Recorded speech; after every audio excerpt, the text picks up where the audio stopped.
Aiden Alburo was known as the hero who saved the world from the demon lord, and also as the one who dyed half the world with blood.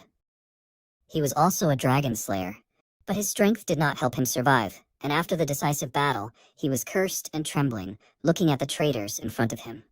This happened as soon as the demon lord died, and the protagonist realized that the rest of his comrades knew this from the beginning. The whole thing was that those who want to destroy sin will become it themselves, and this was a legend passed down by the imperial court. The rest simply had no choice, since the demon lord was a hereditary being, and whoever killed it would become the new demon lord. Calsus thought that it was good that Aiden would become the demon king, since he had to sacrifice himself for this country. They had no other choice, and they were not going to apologize for this. He was outraged by their words, but did not say anything out loud, and Shara pointed a magic staff at him and used the great magic seal claymore. The magic light enveloped him, but before disappearing, the protagonist once again looked at his comrades, whom he also considered his friends and colleagues. However, all this was a lie, and now they were all calmly watching what was happening to him. He found himself in pitch darkness, and it would be better to die than to stay here forever in this endless spiral downwards. He always thought that this was an endless fall, and now he was angry at all his comrades, wishing for them to be destroyed. But he had already said these words, reincarnated into another body, and the servants standing nearby were even scared that he woke up so abruptly. The protagonist did not pay attention to the fact that someone was calling him, but was only interested in where he was. His parents were happy that he woke up, but he still didn't understand what was going on. He also didn't know who these people were. The thing was, he had been asleep for 2 days, and that could be the reason for his confusion. The Duchess, hugging him, explained that she was his mother, and said his name was Aiden Remis.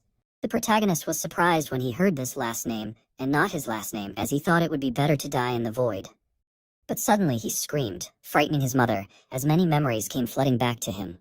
He was wary when he noticed this, but soon realized that these were memories of a man named Aiden Remis. From these same memories, he learned what year it was, and calculated that it was 15 years before his death. In the void, on the edge between worlds, abandoned by his companions, he was sure that he died before he could become a demon lord and was forced to commit suicide. The memory of his friend's betrayal made him angry again, and he was sure that they deserved to die, so he was going to find them all. His furious appearance scared everyone around him, especially the 2 servants, who even trembled. This was because the previous owner of this body was a terrible person, and MC felt uncomfortable since he ended up in such a body. In addition, the reason why Remis was unconscious for such a long time was because he was drunk and wet.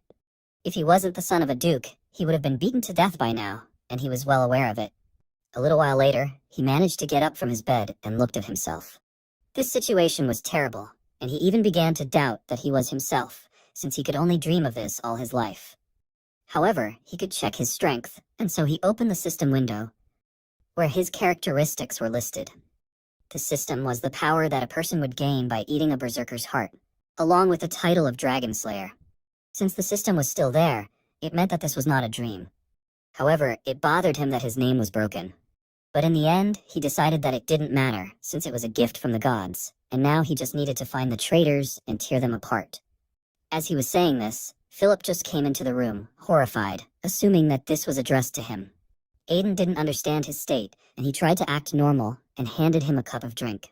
The protagonist took it and thanked him, and this only horrified him more, and he began to imagine many possible scenarios, each of which was terrible.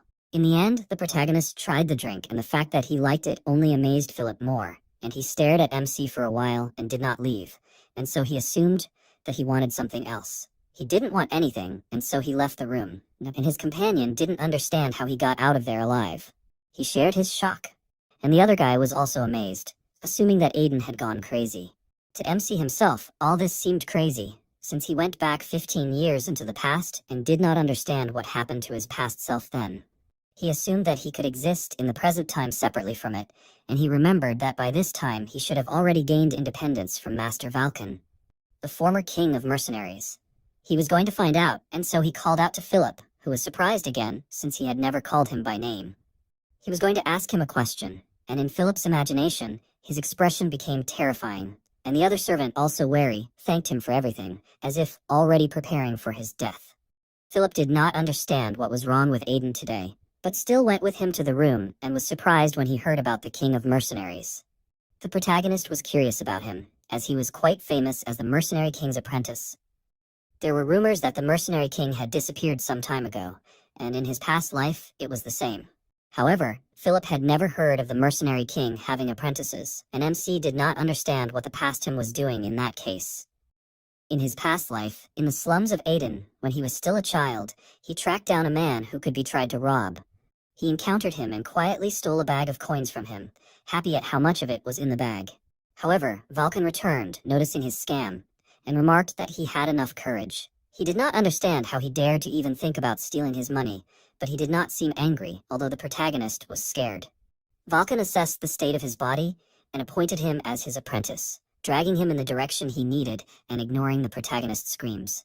That was how he met Vulcan, and since then he became famous as his disciple, and later, after killing the Mad Dragon, he became the Demon Slayer King.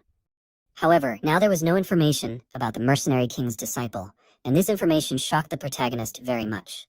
Sometime later, the servants were chatting among themselves, as Aiden had changed recently.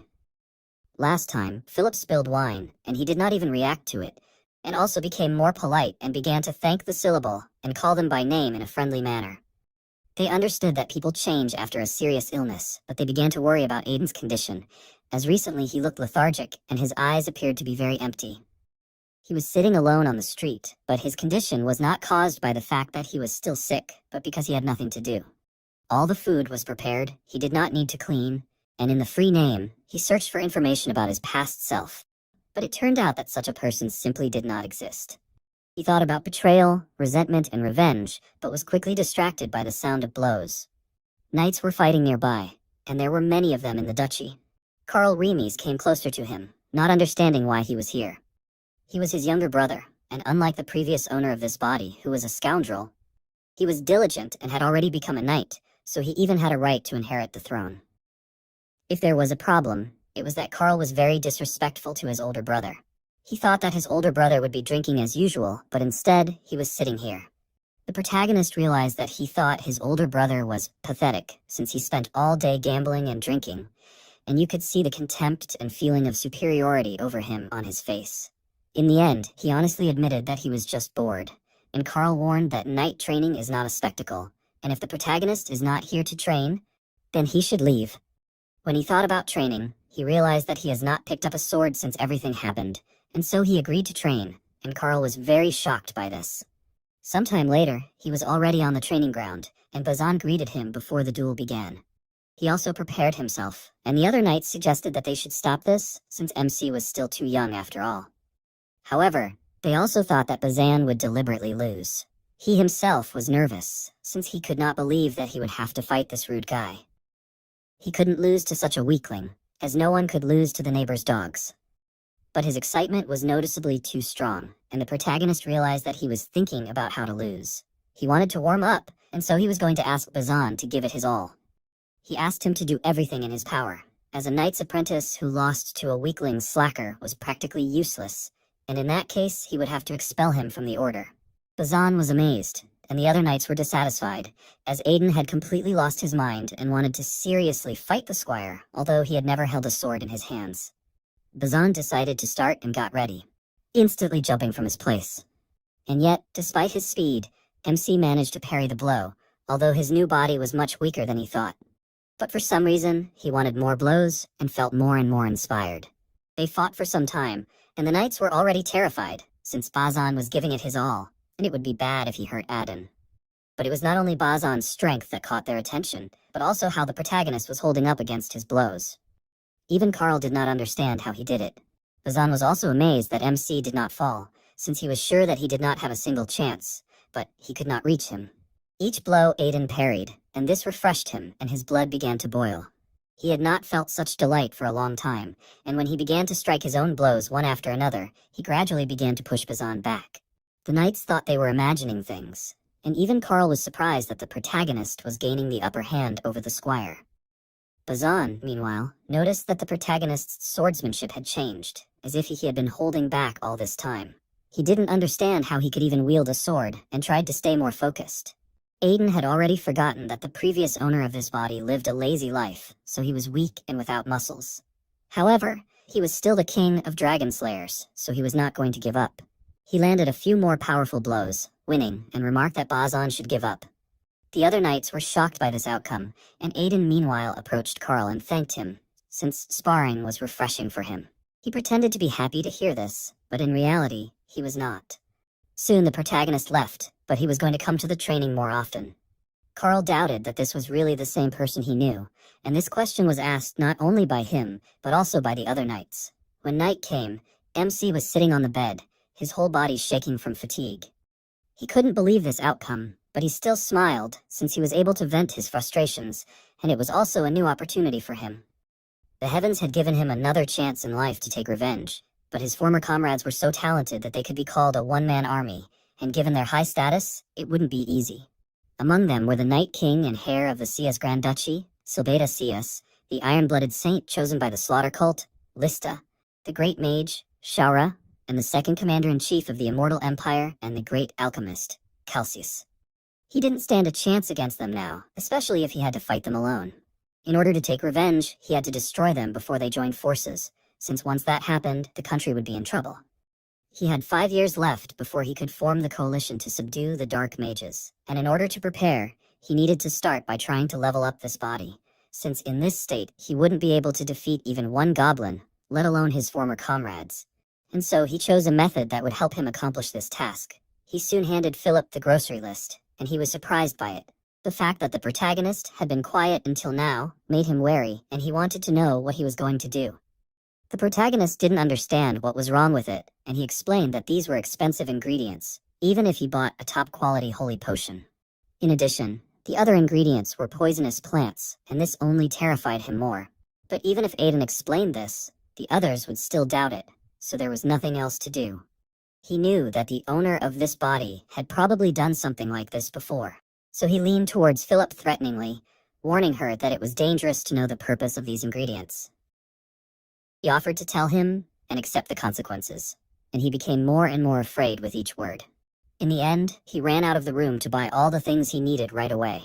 MC decided to use everything he could in this life, and although he would not have thought of such things in his previous life. But now that he was the son of a duke, it was a different matter.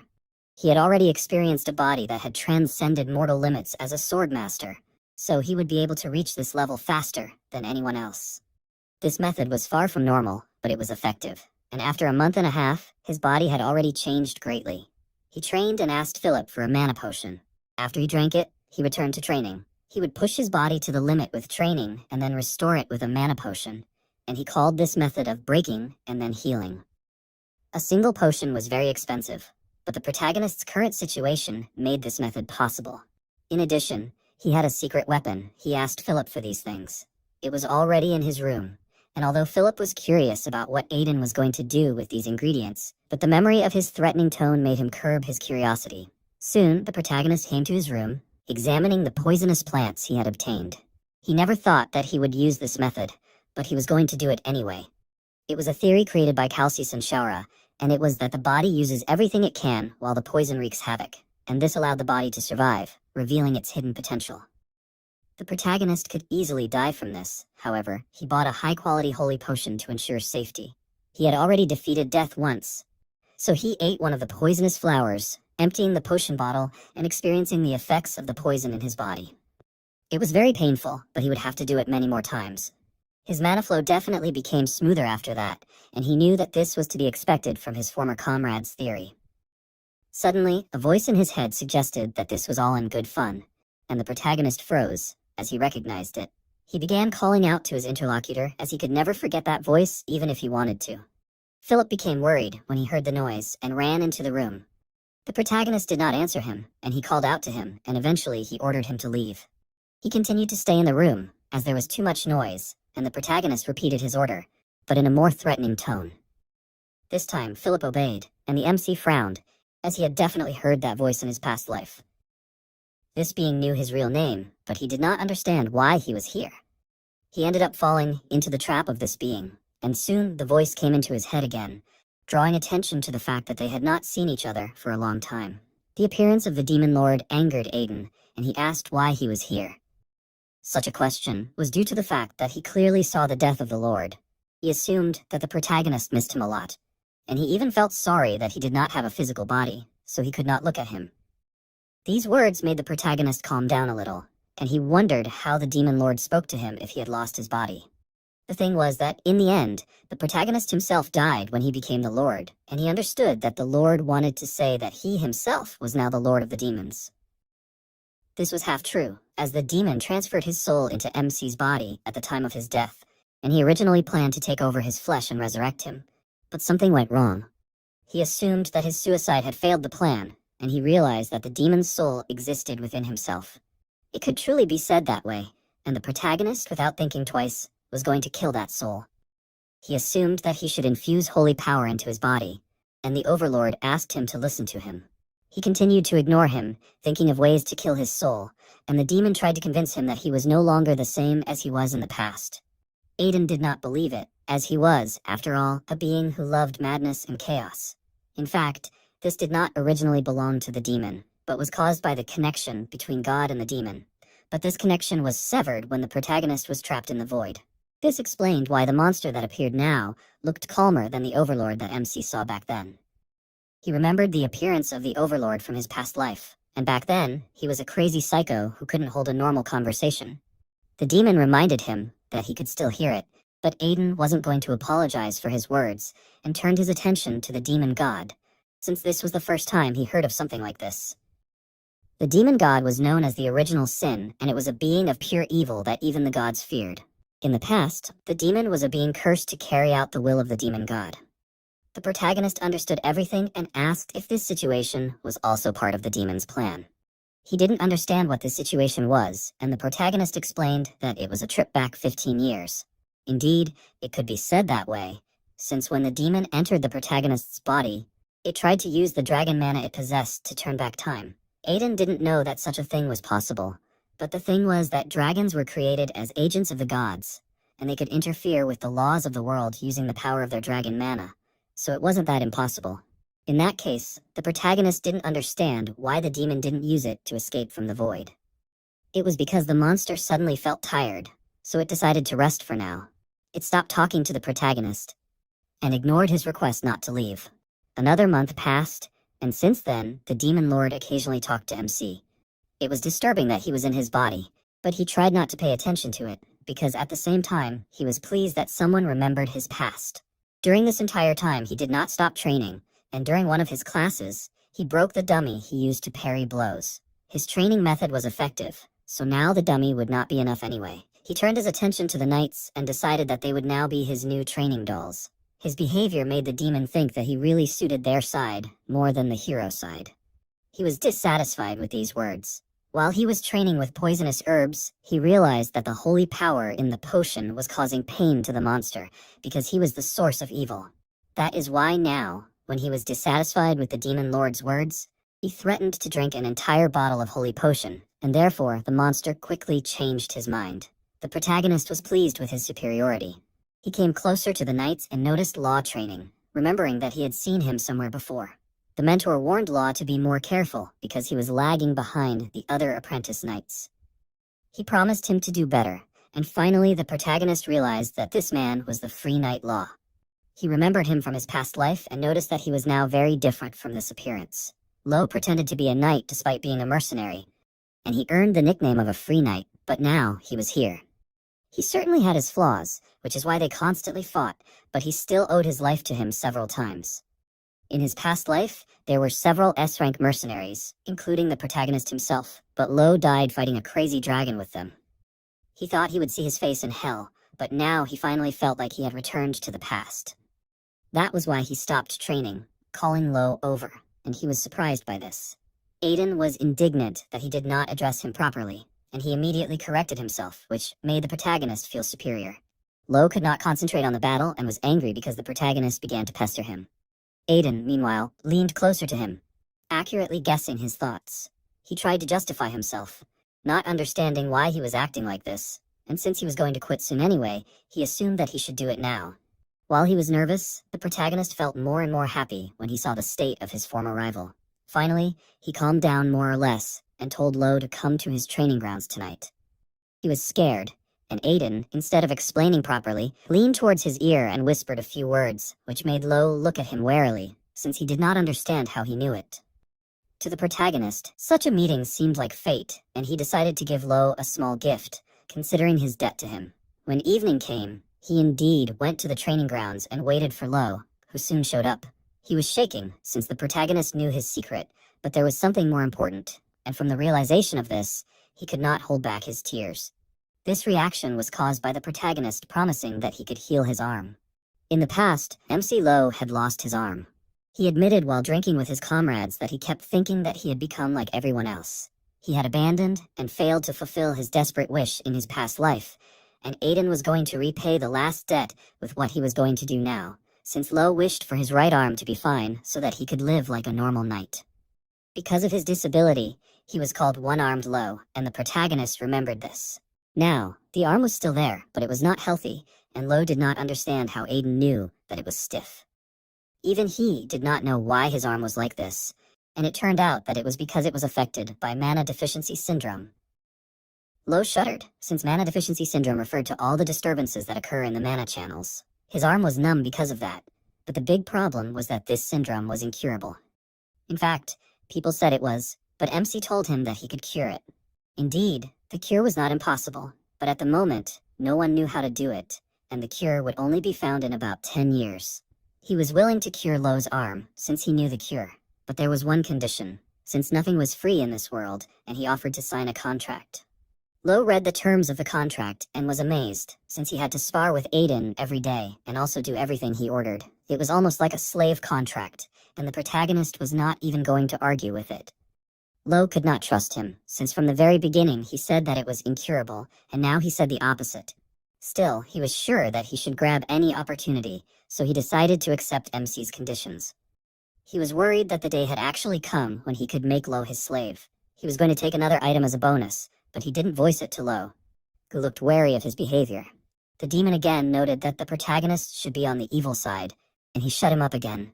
A few days later, a carriage passed by in a small town of Maryland, and Lo doubted that this was the place. When Aiden suggested that he doubted him, he gave up on those words, and they rode on in silence until they finally arrived at the right place. The protagonist got out of the carriage, and Lo followed him. He wasn't sure if such a place would cure his arm, but Aiden confidently approached the pharmacy, and Lo noticed the clarifying sign on the door. In the past, he came here to cure his illness, as someone was looking for a cure for mana deficiency syndrome here. In the end, nothing happened, but now the protagonist entered the pharmacy, and Lo assumed that the owner was not there, since the room was empty. He noticed a picture on the wall, and he wondered what was depicted in this picture. It was a philosopher's stone, which was a superstition believed in by magicians and alchemists. It was an imaginary object that interfered with the god's domain, and it could even bring the dead back to life. It was really an absurd idea, but now, considering that MC himself had moved in time, he understood that it was possible. Suddenly, Cassie appeared in the doorway, and she realized that the protagonist was well informed, since few ordinary people knew such a story. He did not explain where he heard this from, but in fact, Calcis and Shaura sometimes talked about it. Meanwhile, Cassie noticed that she had not had such an interesting guest for a long time. But she was not in business. Aiden didn't answer her, but only asked Lo to step outside for a minute. He obeyed without question, and after a short pause, the protagonist suggested that Cassie get straight to the point. He knew her name, and she was surprised, but he again didn't explain anything about it, but went on to tell her that Lo was currently suffering from mana deficiency syndrome. He knew that she was interested in this disease, and also hinted that she was an alchemist of the beast race. She was surprised, but did not deny it, and wondered how much he knew. He himself could not answer this question, but he knew that she was sick too.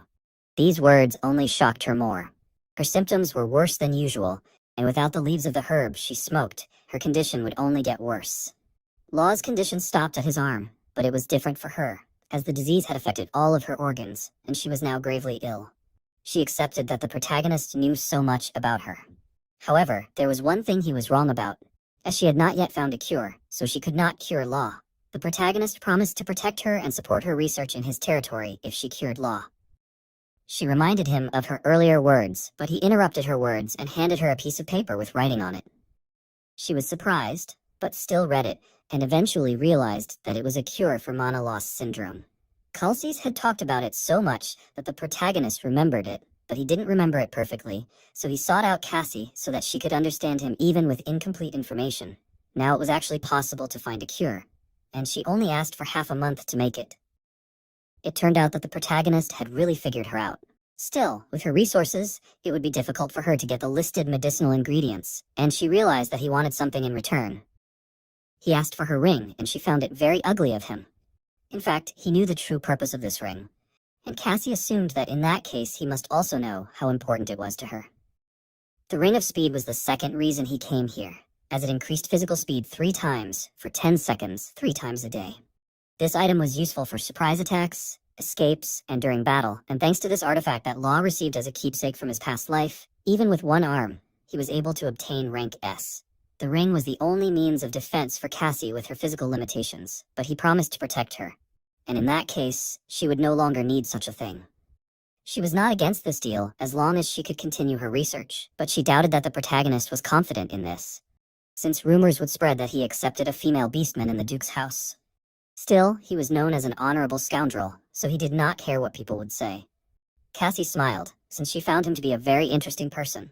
In the end, she agreed, handed him the ring, and he promised her a room and board, which would be better than here, although she would have to earn trust in order to continue their cooperation. Soon they arrived at the Duke's mansion, and at first Aiden was awkward, but now he felt at home here. Before they could go any further, Philip came closer, desperately calling out to the protagonist. He was wondering what was going on, and it turned out to be a very urgent matter.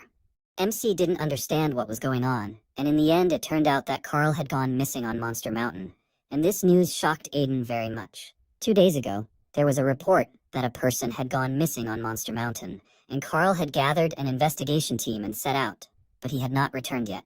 Monster Mountain was supposed to have only minor monsters, and MC asked what was going on with the search party.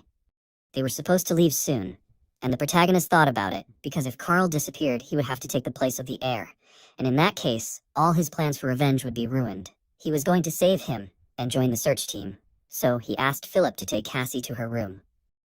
He was very surprised, but MC was not going to explain anything and made a request to her. A little later, he was standing next to Fried and asking for permission to join the search party. However, he refused. The thing was that Carl and dozens of knights had disappeared at the same time, and it was not a simple missing person case. Fried could not send the protagonist to such a dangerous place. Aiden turned on the actor and began to cry, terrified of what would happen to him if something happened to Carl. His behavior touched Fried, and he did not even suspect that in fact the protagonist was doing all this in order to save his plan. The demon found his behavior a little disgusting, but he simply ordered him to shut up. In the end, Fried hugged him, allowing him to go, but he warned him to be careful. He also turned to Spiel and asked him to take care of Aiden. He agreed to this, but he was not happy, so he was sure that all this would only cause more trouble. Soon they arrived at the Mountain of Monsters and realized that the previous search party had been attacked, and their tracks had disappeared from here. One of the blades lying on the ground was a goblin weapon, and the protagonist was sure that there were too many strange things here, since Carl and the knights had lost to simple goblins, and these low-intellect monsters had begun to erase their tracks. There was only one explanation, and that was that the Goblin King, the Hobgoblin, had appeared here. This monster had intelligence and strength on a different level than normal goblins, and if it really was a hobgoblin, all of this was possible. He voiced his guess out loud and decided to prepare in that case, and then return. However, time was of the essence now, and if they delayed even a little, all of the humans would be eaten. He asked for a search dog, but they had already called for search dogs, but the scent had completely disappeared. Spiel suggested trying something else, but MC ordered him to quickly bring the dog. Soon his order was already carried out, and he took out a potion, pouring it into the animal's mouth. Everyone was horrified by his actions, however, nothing terrible happened. On the contrary, the dog was able to catch the smell. He gave the dog a potion to enhance his sense of smell, and he was glad that he asked Cassie to buy it before leaving, since in his past life it was useful to him for search missions. Now they followed the search dog, and soon arrived at the Goblin Village.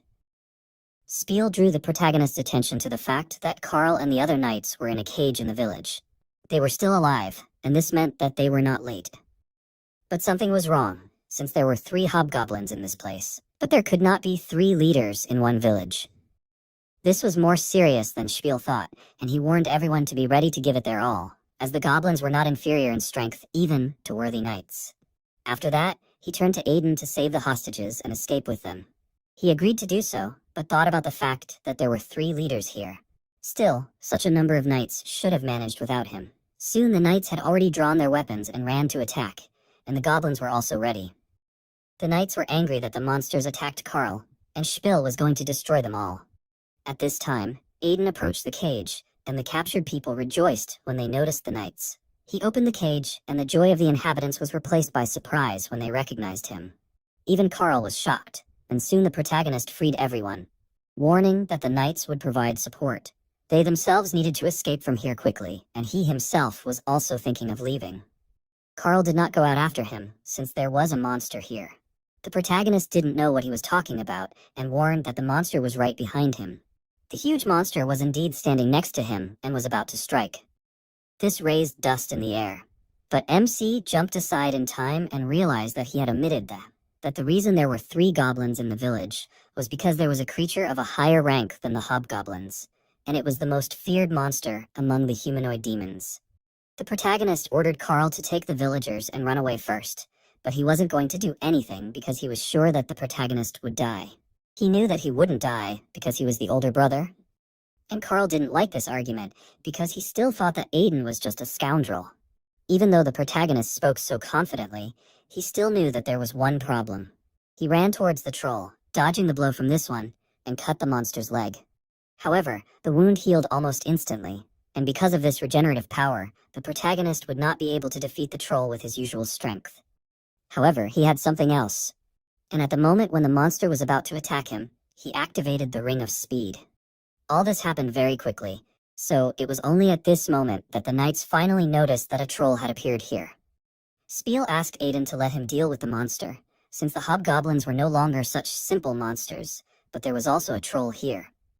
He begged the protagonist to wait a little longer, but he did not have time to do anything. Since the troll attacked the protagonist again, he had taken the ring from Cassie in advance, just in case, and was now happy about it and used the ring to win. In this life, he had not yet reached a certain stage of development, but with this ring, everything was possible for him now. The 10 seconds of the ring's effect were quickly running out, but MC quickly ran around the monster, inflicting many cuts on it. The next stage he had to overcome was equal to such an art. And when only 1 second remained, he charged the blade of the sword with energy and cut off the troll's head with one blow. Finally, some of the monsters that the knights were dealing with were finished, and they were going to help the protagonist, but did not have time to do so, since he had already finished the battle. Spiel noticed Aiden's energy, and he realized that it was the aura of the sword, which even he himself had not mastered. However, despite such a seemingly easy victory, MC did not feel very well and fell, entangled in the branches of a tree. His entire body was aching from the effort, and it was no longer moving, even though he had only used the sword aura for 10 seconds. This meant that he had to be careful when using the Ring of Swiftness, but it was still definitely effective. The protagonist was unable to climb down from the tree himself due to fatigue, so the knights came closer to him. The next day at the mansion, Fried understood everything from the report of the situation that had happened. He thought it was terrible that so many people had suffered, and he was going to give the maximum compensation to the families of the deceased and the injured. Spiel agreed to carry out this order, and Fried turned his attention to another event and asked if it was true that Aiden had defeated that troll. It was indeed so, and Fried even began to doubt that this was really the son he knew. That night, the protagonist sat on his bed, training his mana. Because even if it was only a moment when he used the sword aura, he felt his mana reserve increase. This time, he realized that he was still weak, so he decided to become even stronger in order to win. The Demon Lord really liked this determination, and when he managed to take physical form, the protagonist was surprised, and the demon laughed, confirming that it was really him. However, the monster's appearance was not that threatening, and so the protagonist could not help but laugh, which made the demon very annoyed. However, MC still did not pay attention to him and continued to laugh. In the end, the monster explained that it was because the protagonist was so weak. He was curious about how the demon showed itself, and it turned out that only he could see it, since they were one. When the protagonist became stronger, the demon could also show itself to such an extent. He did not like the fact that he would be able to see the demon from now on, and the monster found this attitude rude towards his savior.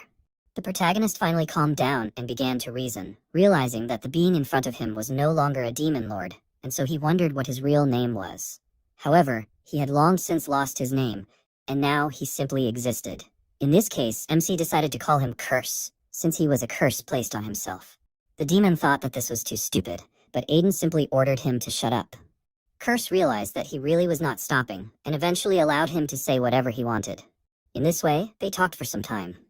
A week later, the protagonist approached Cassie's room and asked her if everything was going well. She called him Mr. Troll when she noticed him. This nickname irritated the protagonist since all the people called him that because he killed a troll. But Cassie, unlike the others, meant that he looked like a troll, and he did not like it. Eventually, he got distracted and asked where Lo was. He was inside the room, and MC walked to the part where Cassie had pointed him. He called out to Lo, who was crying with joy as his arm was now moving. He knelt down in front of the protagonist, thanking him for curing him. Although he was only a worthless being, he vowed to dedicate his entire life to him. He happily accepted his vow, gloatingly deciding that from now on, he would work for him as a slave. After that, he turned his attention to Cassie, assuming that she had also been cured. But she couldn't do that, as her mana deficiency syndrome was a bit unusual. She needed to study it for about a month, and the protagonist understood everything and praised her for her good work. She was sure that it wasn't her fault, it was all thanks to the meth they told her. She called him a nickname again, which he didn't like, and this time he wasn't going to hide his irritation and suggested that Lo leave, since they had work to do. He enthusiastically agreed to any task, but soon after he was shaking, since MC chose physical labor for his first task. He begged for someone to save him from this. He was already very tired after completing this task. In the meantime, Aiden came to the merchant, who greeted him and drew attention to the troll they dragged. Considering the state of it, it could be said that the monster would sell well, since it was a rare material. The protagonist wanted to use the proceeds from selling the troll to buy certain herbs, and the man said that it would be possible to do so, since their guild had everything. However, when he read the name of the required rites, he realized that they were poisonous plants. And yet the protagonist continued to insist on his own, and in the end the man could not stand his oppression and agreed, since no one knew what could happen if he went against his will. Soon, he and Lo were back at the estate, and the protagonist was happy with the easy money, since it was good. The mercenary habits in him did not change, and even Curse noticed this. Soon, Philip blocked the MC's path, who explained that Freed was waiting for him. He approached the necessary office, entered inside, but froze, since, in addition to Freed, Tirid Sadis was also in the office. He did not like the fact that he was there, but Tirid interpreted his expression differently, realizing that the rumors that he killed the troll were true. He was pleased to meet him, but the protagonist did not answer, since he remembered how rude Tirid was to him in his past life. He had no pleasant memories of him, and he knew him, albeit only a little, and in his mind he was an old man who looked down on mercenaries. In the end, he replied that it was nice to meet him too, and greeted Tirid. He was surprised when he realized that he knew about him, and Aiden confirmed this, as he was one of the few in the Empire who had reached the Swordmaster stage. This was a transcendental stage that all knights dreamed of. Those who surpassed talent and entered the superhuman stage could cut through mountains with their swords and make the air tremble with their breath. MC himself had been one of these people in his past life, and this was the stage he was about to reach again. Tirid pointed out that he was very polite, contrary to rumors, but Freed knew that he still had a lot to learn. After that, he changed the topic and pointed out that Tirid had left his territory, even though it had recently been attacked by orcs. But it wasn't just their territory, as suspicious movements were detected in the Slaughter Tower in the Death Wasteland, which was run by the Slaughter Cult. The protagonist also had business there, as Spica lived there, and he was going to get to her soon. Tirid, meanwhile, concluded that the unusual movement of monsters was happening in 3 different places at the same time, and he didn't think it was a coincidence. It was indeed strange, and that was why they were going to form an investigation team. Freed agreed with it, but Tirid wanted to ask more than that, and invited Aiden to join his knightly order. Both Freed and the protagonist were shocked by this, and Tirid explained that he had heard a lot about the protagonist, as he had reached the Sword Aura stage in less than half a year of wielding a sword. He thought it was nonsense, but when he met him, he realized that it was actually not so. He was going to make him the greatest swordsman in the Western continent, and Freed tried to stop him. But he would not listen to his objections, promising to take care of the protagonist. He asked him for his decision, and he said that he would refuse. Tirid reminded him of the status of the Sadis Knights, as it was one of the most famous knightly orders in the Empire. However, the protagonist was confident that he could become a master swordsman on his own. The thing was that he had already passed this stage in the past, so it was only a matter of time before he could achieve it again. He became more serious, as even if he fought Tirad now, he could at least scratch him.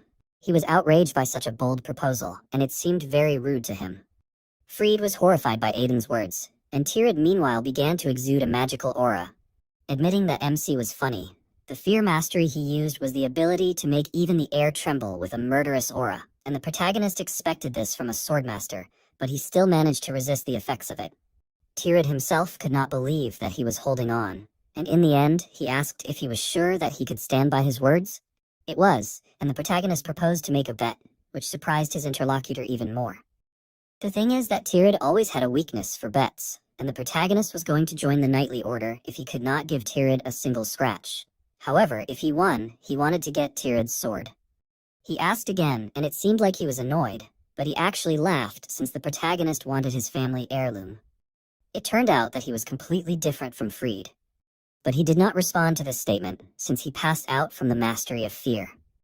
Tirad eventually decided to accept the bet, and Curse realized that MC had been aiming for this sword from the beginning. He was going to get it when the opportunity presented itself, since it was one of the legendary swords. Once again, Curse assumed that the protagonist was actually on the evil side. It wasn't long before Tirad and MC were standing opposite each other on the training ground, and when Aiden noticed Tirad's weapon, he was surprised that he was going to use an ogre-killing sword against goblins. This was because Tirad did not know whether his opponent was a goblin or an ogre. Still, it was the knight's duty to give it his all. This attitude irritated MC, as it had not changed in the past or in the present. There were two conditions for the duel, and both of them had to not use the aura blade, and Tirad did not move his right leg. It might seem unfair, but for the swordmaster, it was not even a hindrance. If the protagonist thoughtlessly rushed at him, he would immediately lose. In the end, Tirad suggested to begin, since there were already enough spectators around them.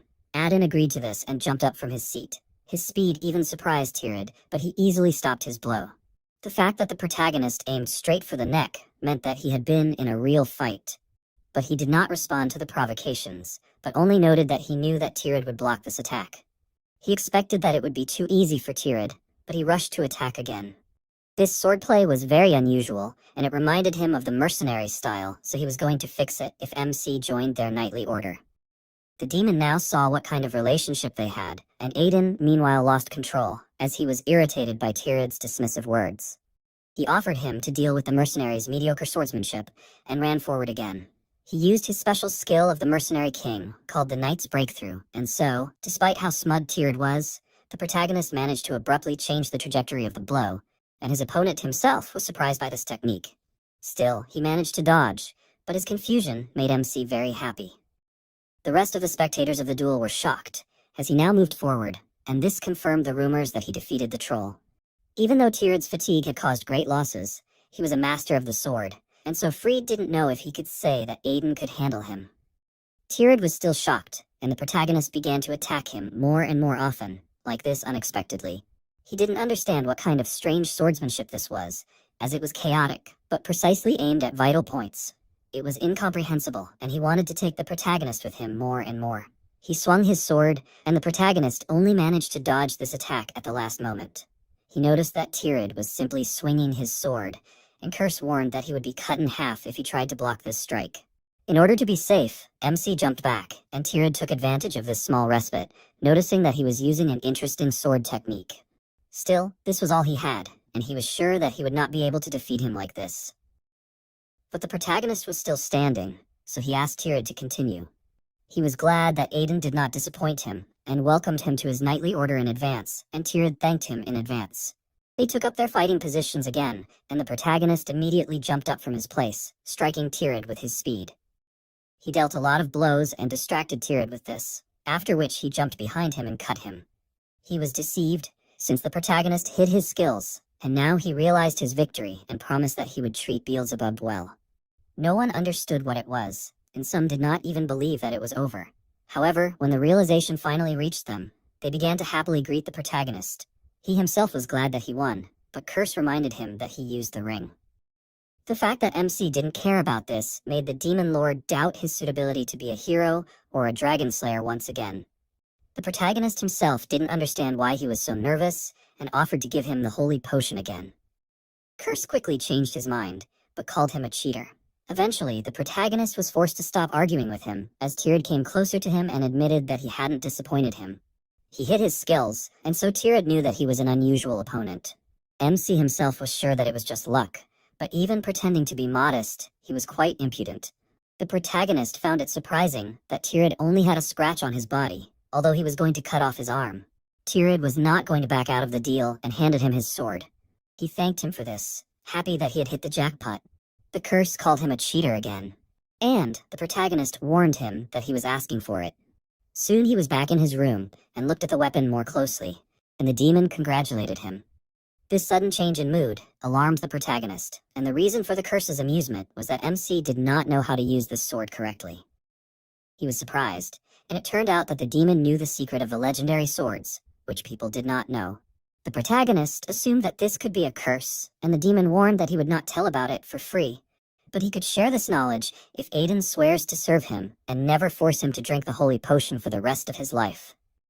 However, the protagonist no longer listened to him, but ran his finger along the blade of the sword, causing a cut on his hand and staining the weapon with blood. Thanks to this, he made a blood contract, and this action amazed the demon lord. The protagonist actually knew all of this, and he remembered that Beelzebub was one of the legendary 72 swords that looked like simple and sturdy blades on the outside, but were actually created from the bodies of corrupt lords who once ruled the ancient underworld. It was only much later that it was revealed that they were cursed swords, each containing the power of a different corrupt lord. One of the 3 conditions for awakening the hidden power was to make a blood pact. Knowing this disappointed Curse, as he could have won the first time, the protagonist had no intention of serving him since he was dead, and he suggested that he prepare to drink 1 holy potion a day. The demon lord became submissive again, and the protagonist was about to fulfill the 2nd condition for awakening the sword. The next day, he entered Freed's office, wanting to join the Tirad search party. Freed knew he was strong, but this quest was dangerous, so it was hard for him to give permission. In the end, the protagonist used the argument that he would go with Tirad, but Freed was still hesitant. Tirad told him not to worry, as he was going to ensure Aiden's safety, no matter what it took. He still hesitated, trying to dissuade MC. He understood everything, but reminded him that this investigation was for the safety of their territory, so he wanted to go too. Tirad sided with him and asked Freed to give permission, as it was very brave for a son to stand up for his father. Freed was still hesitant despite the persuasion, but Aiden was happy with Tirad's words, as they were great words. In his past life, he himself was useless, but this time he was going to prove his worth. Curse realized that this was all for the sake of awakening, since the 2nd condition for awakening the sword was to absorb a huge amount of life force into it. And the protagonist was happy that he would be defeating monsters to achieve this goal. He suggested that the monsters just wait, and the expression on his face seemed terrifying to the demon lord, and so he felt sorry for the monsters. Around this time, in the Pyrenean Mountains, a large number of different monsters were running through the forest, which, however, acted more or less in harmony and shouted to each other to hide from the larger monsters pursuing them. Sometime later, the knights arrived at Attila's fortress, built to protect against the demonic monsters of the Pyrenean Mountains. However, the protagonist doubted that this was really the case, because the room and the soldiers were in complete disarray. At this rate, they would not be able to cope with even 1 horde of goblins, and so he did not understand how they would hold back the attacks of the monsters. Doswald Tiemann welcomed them to the fortress and introduced himself, addressing Tirad and Aiden in turn. When the other knights heard the protagonist's name, they recognized him and began to talk about it, also paying attention to the rumors that he killed a troll. They spoke of him very disparagingly, and Lo became angry, going to stand up for MC's honor, but he stopped him. This seemed unusual even for a demon, since he remained calm after hearing such words. A fight would not lead to anything good, and the protagonist himself had heard this so many times that it no longer angered him. However, Tirad could not help but notice this, and so he assumed that because the air here was so fresh, there were a lot of bugs here, which made a lot of noise. He looked menacingly at Doswald, and he agreed with this, and the knights hesitated. Such behavior of Tirad pleased the protagonist, since he definitely knew how to annoy other people. Sometime later, they were walking along the defensive walls, and Doswald told them that he had heard news that there had been monster attacks in every territory. The protagonist wondered if something had happened here, but their fortress didn't need to worry. The protagonist doubted it, and Tirad realized that there was no danger if the monsters lived right in front of the fortress. Doswald explained that it was because the orcs had settled in the center of the mountain range, and that was why the monsters didn't come down to the territory. MC assumed that his words about the monsters keeping other monsters at bay were some kind of nonsense. Suddenly, his attention was drawn to Curse, who was sure that something big was coming. Aiden wondered what it was, since he couldn't see anything. But suddenly, he saw the monsters approaching and warned Daswald about it. He wasn't sure about his words and assumed that he was joking. Still, Tirad ordered him to close the gate, and he was amazed that even he sided with Aiden.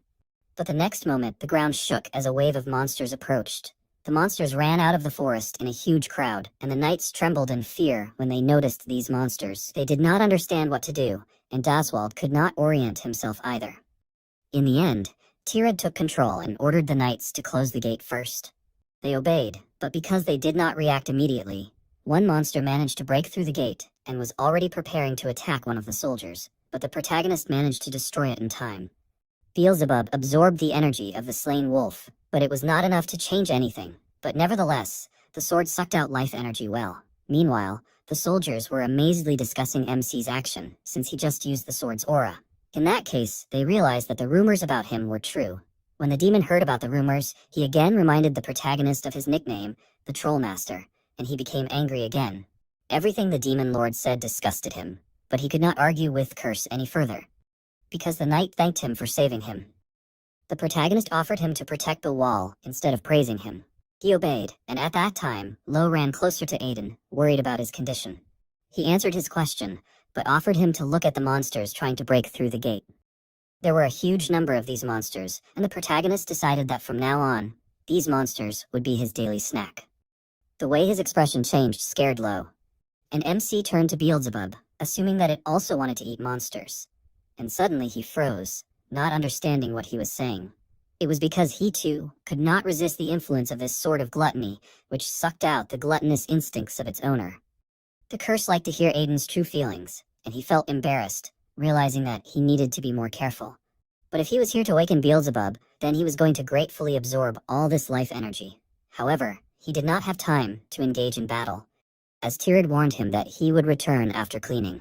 The protagonist wanted to deal with everything himself, but Tirad did not listen to his objections and jumped up, swinging his sword. He decided to take out all these monsters in one go, and the knights were shocked when they noticed his aura blade art, which only a swordmaster could use. While they watched him in admiration, Aiden was in despair, begging him to leave him at least a quarter of the monsters. However, Tirad destroyed all the monsters with a few blows. Finally, he laughed, as he was glad that he used his power properly, although he had not done so for a long time. The protagonist was still disappointed, and at that time, Daswald came closer to them, thanking them for their help, as they were able to fight off the monsters without much damage. At that time, Curse called out to MC, and he assumed that he had come to mock him again.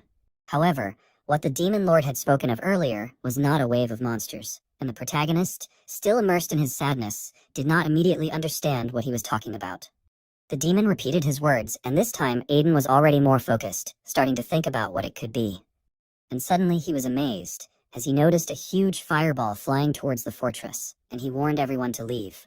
The fireball exploded, and no one understood what was happening. Even Tirad was amazed by a fire spell of such a scale, and assumed that a mage was targeting them. In fact, this assumption was wrong, and even the demon was surprised that the protagonist knew what kind of creature it was. He understood that it was the monster he had met in his past life, and because of this, he almost went to heaven, so he could not forget this monster.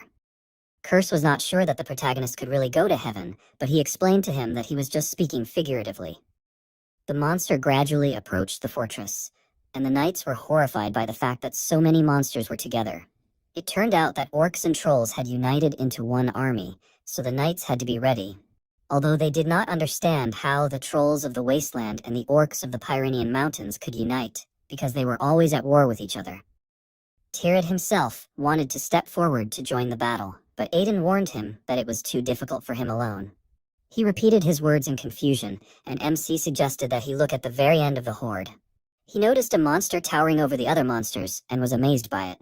It was a monster with magical power, and might comparable to a swordmaster, namely the Supreme Troll. Tirad, realizing the seriousness of the situation, told Daswald and Aiden to evacuate the people, and he himself was going to buy them some time. He had already concentrated an aura near himself, but the protagonist stopped him, as he believed that there was still a way out. He did not understand how he could fight a creature that even he himself found difficult. The protagonist asked Lo to lead the soldiers and hold back these monsters with all his might, and he readily agreed and immediately ran forward. Tira didn't understand what MC was planning, as the High Troll alone was a match for the Swordmaster, and that meant Aiden couldn't handle it. He knew this, because the moment the High Troll created an army of trolls, the difficulty of subduing it tripled. Even if Tyrad went to fight it alone, he wouldn't last long. But there was one way for them all to survive, and since they didn't have much time, he was going to explain it briefly. He quickly explained everything, and Dosvald, who heard the plan, screamed in horror, as it was ridiculous. If Tyrad left now, this place would turn into ruins within 30 minutes, and he didn't even have time to finish speaking, as another fireball damaged the fortress. Tyrad also didn't immediately agree with the protagonist's plan, as his words were absurd. He himself understood this, but it was the only way out, and since they didn't have time, he wanted Tyrad to believe him at least once. He remembered his behavior before and smiled, still amazed by him. This time he decided to trust him, but warned him that he would have to join his knightly order if he was wrong. This was expected from a person obsessed with gambling, and so the protagonist agreed to this condition. Tyrad jumped up and disappeared, and the Demon Lord meanwhile asked MC why he was sure that this was the same supreme troll he encountered in his past life. The thing was that the orcs and the trolls hated each other very much, and yet the only one who was able to subjugate and rule the orcs was this creature. And this happened through the use of extremely brutal methods. The monsters had already entered into a fight with the knights, and Lo ran forward, cutting off the head of one of the monsters. He became strong enough to kill the trolls, and this meant that the herbs that the protagonist gave him worked. This unusual method really worked, but these trolls could not be killed just like that. And the monsters led by the Supreme Troll were not called an immortal army for nothing. This was because the Supreme Troll could restore the severed body parts of the defeated monster. And although the knights were already happy with their victory, the monster was resurrected, and the Supreme Troll could do this all the time. Usually, to destroy such monsters, you would need a Swordmaster's Aura Blade or an Archmage's spell. But the protagonist had another way that seemed better to him. He assumed that Beelzebub was very hungry because he had missed his meal earlier, and he promised to give it many trolls to eat. This behavior of the protagonist made even the curse wary, and it seemed to him that Beelzebub was having a hard time. At this time, Law was breathing heavily, stubbornly looking at the huge monster. After consuming the medicinal herbs, he thought that he had become strong enough, but he could not even believe that everything would end like this, because he had not even paid for Aiden yet. The monsters were advancing on him, and he could not kill them. And at the moment when the monster was already swinging its hand to deliver the decisive blow, he mentally apologized to the protagonist. But nothing terrible had time to happen, as Aiden, praising Lo for a good job, jumped on the troll's body and pierced its head with a sword. Lo warned him to be careful, as even if he decapitated the monster, it would not die. The protagonist did not pay any attention to these words, but only warned Beelzebub that it was time for lunch. The sword gradually began to suck the life energy from the troll's body, and although the protagonist did not have the necessary strength to kill monsters, he had the power of Beelzebub's gluttony, and it absorbed the existence of its target. And after such absorption, the target was completely destroyed. This happened with the troll, and even the Supreme Troll was amazed at this event. Trolls turned out to be quite tasty, and one of these monsters had a living force equivalent to 10 wolves. The protagonist turned around sharply, paying attention to the other monsters, and wondered if orcs were also tasty, and he offered Beelzebub to try it too. Soon MC had already killed 4 trolls, but it was still not enough. Trolls were really fuller inside, and no matter how much he ate, he still wanted more. The other trolls were horrified when they noticed his behavior, and the Supreme Troll cast a new magic spell. Aiden managed to dodge several attacks, and he noticed that his opponent was very angry. Instead of running around, it would be nice for him to meet the monster face to face, and in his past life he would have done so. But now, running away was his only option, because if he was even touched by this fire magic, he would be fried. He just needed to wait for Tyrad to arrive, and at that time another monster attacked him, and Curse warned him about it in time, so he managed to dodge the blow. The orcs were really annoying to him, and the demon didn't understand why he didn't just absorb the orcs from the start. While these monsters might not be as good as the trolls, the orcs still had a lot of life force. In fact, it was because the protagonist already had a use for these monsters. If Tyrad had arrived in time, it would have been much more profitable not to kill the orcs. For now, he just had to somehow hold out. Because he was just distracted by the orc, the High Troll managed to launch an attack towards him, and MC was annoyed that it was using its magic again. As the fire settled, the high troll looked up, noticing Aiden in the air, who had managed to dodge the fire. The monster was now trying to burn everything, be it friend or foe, and without the ring of swiftness. However, there was something else, and Curse explained that the whole thing was that MC would not be able to avoid the next attack if he was in the air. He was horrified when he realized that the Demon Lord was right, and at that time the Supreme Troll had already directed a new attack towards him. He was sure that he could not die in such a place, but before the fire reached him, Tirid, who had run closer in time, used the aura of the sword, dispelling the magical attack. He noticed that Aiden held on well, and he was glad that he really put out the fire right away. This was expected from the Swordmaster, who was very fast, because he covered such a distance in such a short time. Looking at Tirid, one could say that everything went smoothly. Neither the Supreme Troll nor the orcs understood where another creature came from, which Tirid had brought with him. The situation had changed, but the protagonist did not have time to rejoice for long, because he began to fall. He was horrified when he realized this, and he understood that if he fell now, using all his strength, it would be very bad. However, the orc leader caught him in midair, helping him to fall, and he thanked him for it. The orcs trembled, looking at their lord, and the knights were surprised that the orc had just saved Aiden. The orc meanwhile apologized for not being able to protect the others, and then it offered to take revenge on the trolls who had humiliated them.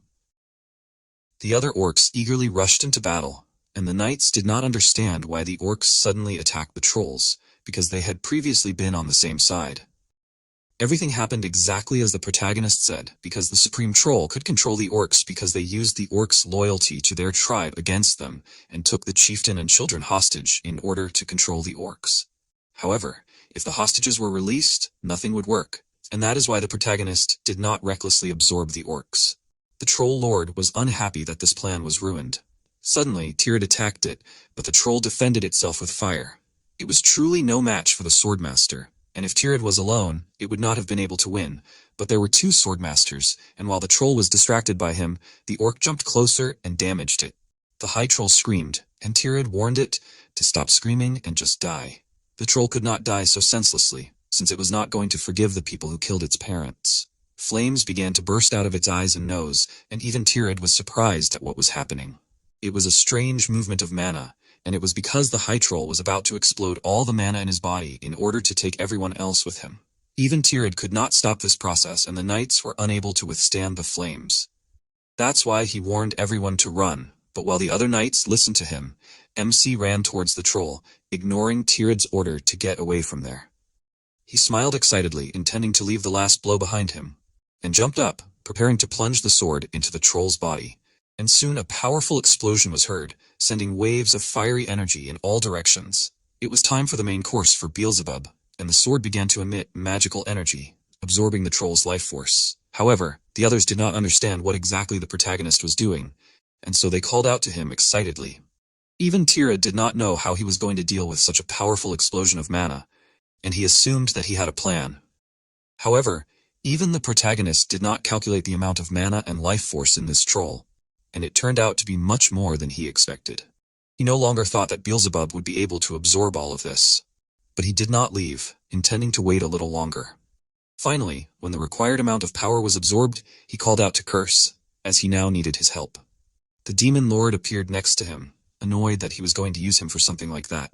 However, he was going to help if MC promised not to drink holy potions for a week. He agreed, as the sword had already absorbed enough life force, and now the last condition for awakening it needed to be met, which was to infuse the sword with demonic energy in order to awaken the evil lord that was sleeping within the weapon. The Demon Lord touched the sword, infusing it with his energy, and commanded the Lord of Gluttony Beelzebub to awaken. The demon sitting inside the sword felt a demonic energy that he had not felt for a long time. He was the will of the Lord of Gluttony, who sought to devour even the sky, and was outraged that someone dared to awaken him.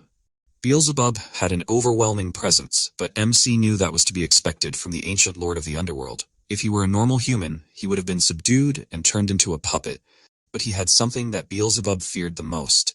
That item was Curse, who was not afraid of Beelzebub's threatening presence, but smiled. Beelzebub was afraid when he realized that the Demon Lord was here, and Curse displeasedly ordered him to stop talking and hand over his authority. Beelzebub still couldn't believe that he saw the Demon Lord as soon as he woke up, and Curse reminded him of the handover, annoyed that Beelzebub did not answer him.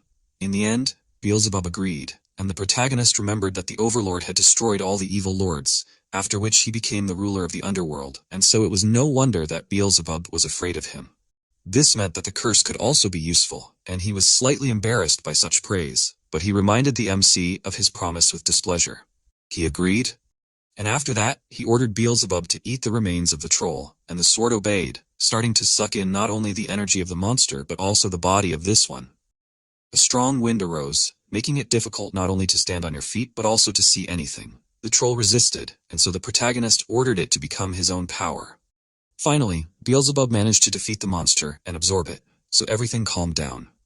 Tirid quickly got his bearings, and immediately became interested in the absence of the supreme troll, while Lo leaned against a tree, unable to believe that they were finally safe. The protagonist was exhausted, but was amazed at the true strength of the Lord of Gluttony's power, as he absorbed a huge amount of life force and mana. But suddenly he felt very sick, and he covered his mouth to keep from vomiting. He ate too much, but it was only his fault. It did not matter how strong the power was, if you abuse it, it turns into poison. And as unfortunate as it was, MC would have to let go of some of this power. But he was going to absorb it, no matter what, and tried to suppress the urge to vomit. Suddenly, he noticed a phoenix nearby, and in this case, it was not surprising that the supreme troll used fire magic. The phoenix had fallen into a comatose state as it had been consumed by the great troll, and since that species was as rare as a dragon, MC didn't understand how the phoenix had ended up here. But suddenly, he realized that he would be able to use fire magic if he ate it, and Curse reminded him that he was about to vomit from overeating. That was indeed true, but being able to use fire magic was a different matter. The demon lord, watching him, understood how reckless human greed could be.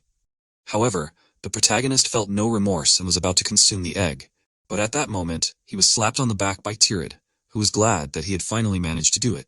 This time, Aiden couldn't hold back anymore, and he vomited right on the phoenix's egg. Tirid was worried about his condition, and Curse, on the contrary, was happy, since the protagonist deserved punishment for his greed. Tirid at this moment finally noticed the phoenix, and he did not understand why such a rare creature appeared here. MC, meanwhile, burst into tears, since he lost part of his mana and life force. That is why he decided to eat the phoenix again. But suddenly, the egg cracked and began to emit more light. The phoenix hatched, flying into the air, and it woke up after accepting the mana that MC lost. The soldiers were shocked, since seeing the phoenix alive was a great success. Even Tirid watched the animal with admiration, and only the protagonist was angry, and in particular his irritation was directed at Tirid, because it was because of him that he missed a chance that happens once in a lifetime. And suddenly, the phoenix landed on his head, and Aiden himself did not understand why this was so. The phoenix enveloped his body in flames, and at first everyone was scared, and even the protagonist was wary, but it turned out that the fire was not hot at all. This was the phoenix's blessing, which gave significant resistance to most types of flames, and since the phoenix was resurrected by absorbing the mana that Aiden had spent, it saw him as its savior. The protagonist remembered Shore and realized that in this case, fire resistance would be useful to him. The phoenix, having finished with the blessing, flew away, and a feather fell from it, which the protagonist managed to catch. Tirid was still worried about his condition, since he had just been burned, but in fact everything was fine. Ever since they met, Tirid had experienced incredible things one after another, and Aiden was as confused as he was, since this was his first experience.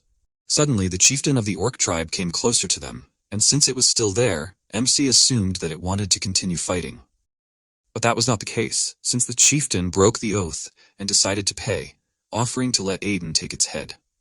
The protagonist did not understand what oath the orc chieftain was talking about, and it turned out that a long time ago, the head of the Remis family and the orc chieftain fought a duel for this land, and the orc chieftain lost the duel and swore to return to the mountains and never come down again. After that, monsters settled in the mountains and protected this land, and now the protagonist understood the explanation for Dasvald's words about the monsters not attacking the fortress. Orcs were a race that valued an oath more than their own lives, and so the orc chieftain insisted on paying for the oath with his death. However, the protagonist didn't really want his head, and suggested that the orc just go back. It was still certain that he had to pay for breaking his oath, and the fact that the monster was very noisy irritated the MC. The orcs were protecting their territory anyway, so he figured it was better to be patient and not jump to conclusions. Finally, he came up with something and suggested that the orc chieftain pay him with something other than his head, and the monster didn't understand what he was talking about. The next day, the restoration of the ruined fortress began, and even Tirid wasn't sure what he was looking at. In addition to the knights, the orcs also participated in the restoration, and they were much more efficient than regular soldiers. The orcs and humans worked together, and although the restoration usually took months, thanks to this, it could be done in a week. The orcs protected the life of their chieftain, and the humans got free labor, and it was a win-win situation. Tirid would never be able to understand MC, as it was like talking to a dragon that had been alive for 100 years. Besides that, he suggested that they should leave the matter of the slaughter tower, as it was no longer in their power. The protagonist understood everything, and it was no longer his problem, as he had already gotten what he wanted. Not only had he awakened Beelzebub, he had even received the blessing of the Phoenix, and so now he was going to calmly return home and train some more. When he returned to the city, the villagers happily thanked him for saving their territory. They happily chatted among themselves, discussing the fact that he had fought the supreme troll and could control the phoenixes. The rumors that the villagers heard were somewhat exaggerated and altered, and these distortions irritated Aiden, as he hated such superficial greeting ceremonies. The curse did not immediately respond to his words, but mocked him for the flower crown he wore on his head. However, the demon lord quickly calmed down, as the villagers' words were not superficial, and they sincerely believed that MC was a hero. He did not understand what was wrong with that, since it was not money, and it meant that he was truly more suited to being a mercenary than a knight. In any case, this time he really planned to train quietly, and so he did not pay attention to anything else. A little later, he came to Cassie's research lab and was disappointed, as she told him that there was no way to fix it. It was impossible to cure her now, as the mana deficiency syndrome in her body was more severe than she thought. She needed a much more delicate medicine than the one she managed to cure Law with. Aiden was willing to pay any amount for such a medicine, but money was not the main thing, as they needed an alchemist who was skilled enough to create an elixir of the highest class. Such an alchemist could only be found in the imperial court, but Cassie was still grateful to the protagonist, because if she stayed in her pharmacy, she would have died, wasting her entire life searching for a cure. However, he was not going to accept her words, as everything would be possible if they had an alchemist. She reminded him of what she had said earlier, but he knew someone who could help them, so he asked her to just wait here. At first, she had doubts when the protagonist came to her and offered to tell her how to cure mana deficiency syndrome, as well as providing funds for research. Her second stage was acceptance, as she had no choice but to accept Aiden's offer, as her body would not last long. Her third was despair, as she was devastated by the fact that the method to cure her body was incredibly difficult. But now, her feelings had changed, as the people she had met so far had warm words but cold actions. But with Aiden, it was the opposite.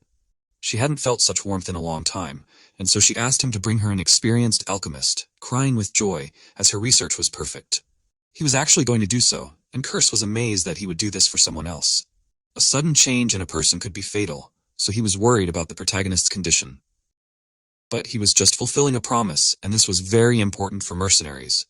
Besides, he was still going to visit this alchemist soon, because he did not have much time left.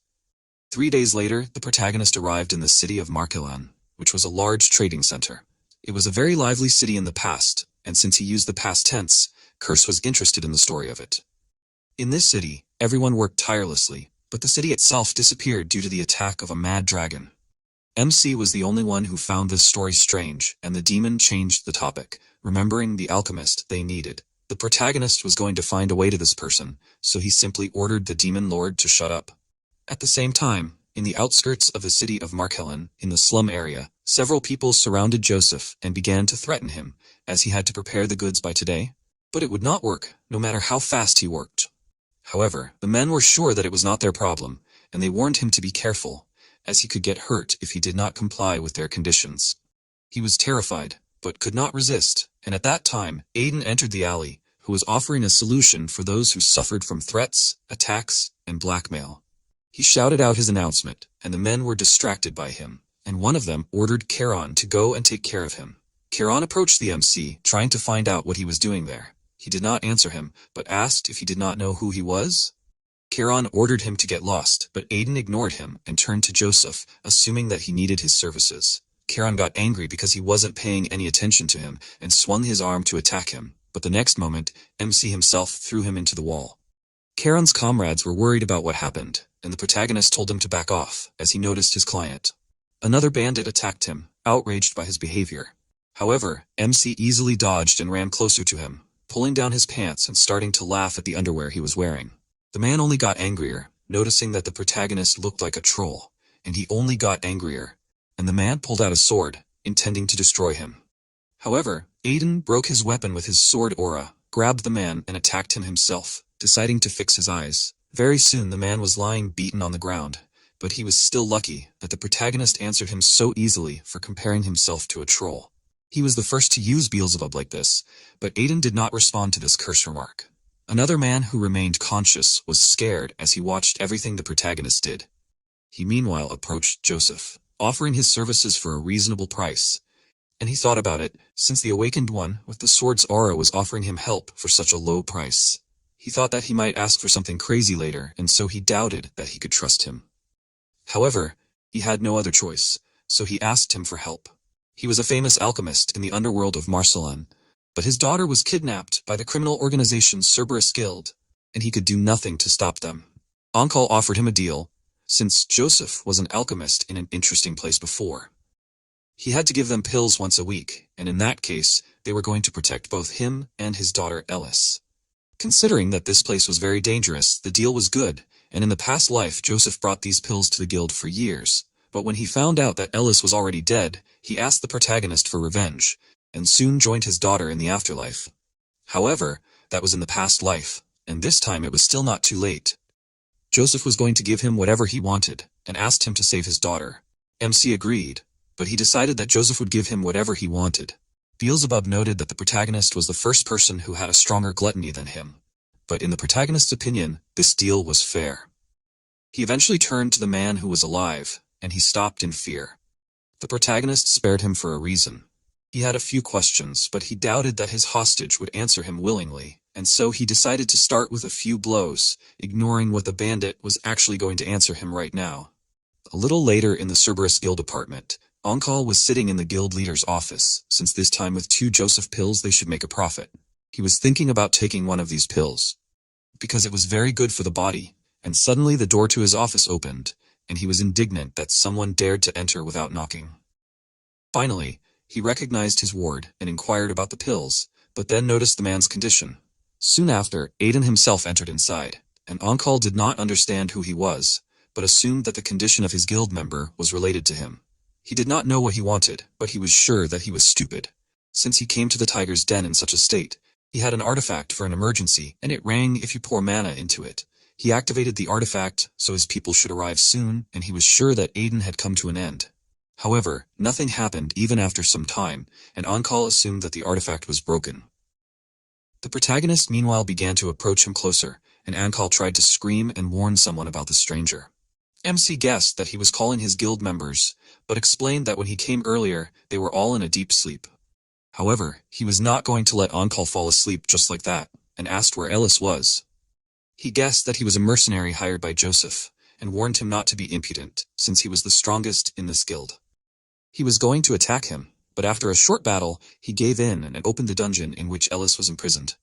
Aiden was outraged that they locked her in such a place, but Uncle explained that Ellis was unusual. As soon as he opened the door, despite the fact she could seem calm, she jumped on him, attacking, and from this blow he flew far to the side. Ellis promised to kill him, and the protagonist noted that she was pretty good, and even if he left Uncle beaten half to death, the blow was good.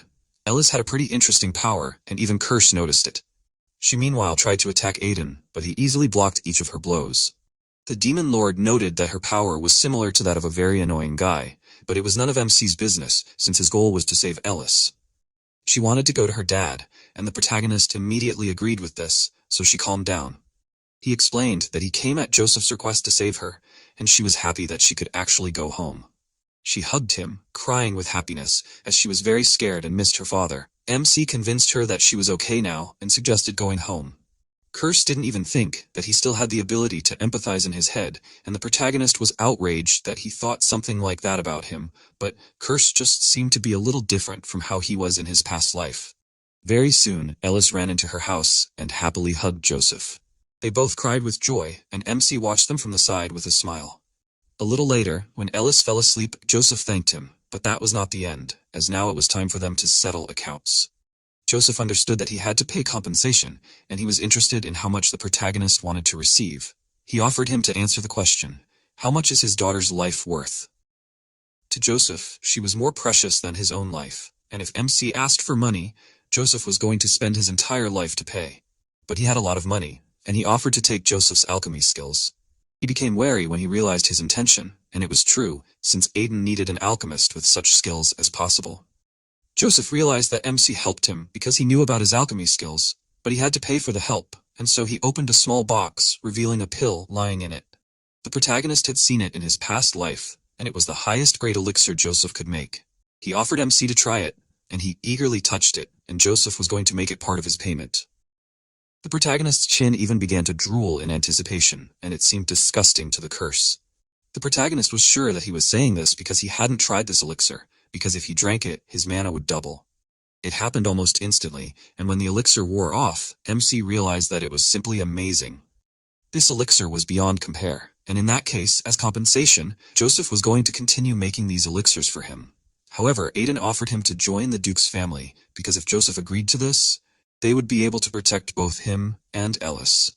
He didn't understand how he could do this, and finally MC decided to introduce himself, and Joseph was amazed when he realized that he was the troll prince that the whole city was talking about lately. He was outraged by this nickname again, and even Curse realized that the protagonist had a bad reputation. Joseph eventually calmed down a little, and he wondered what brought the protagonist to such a humble place.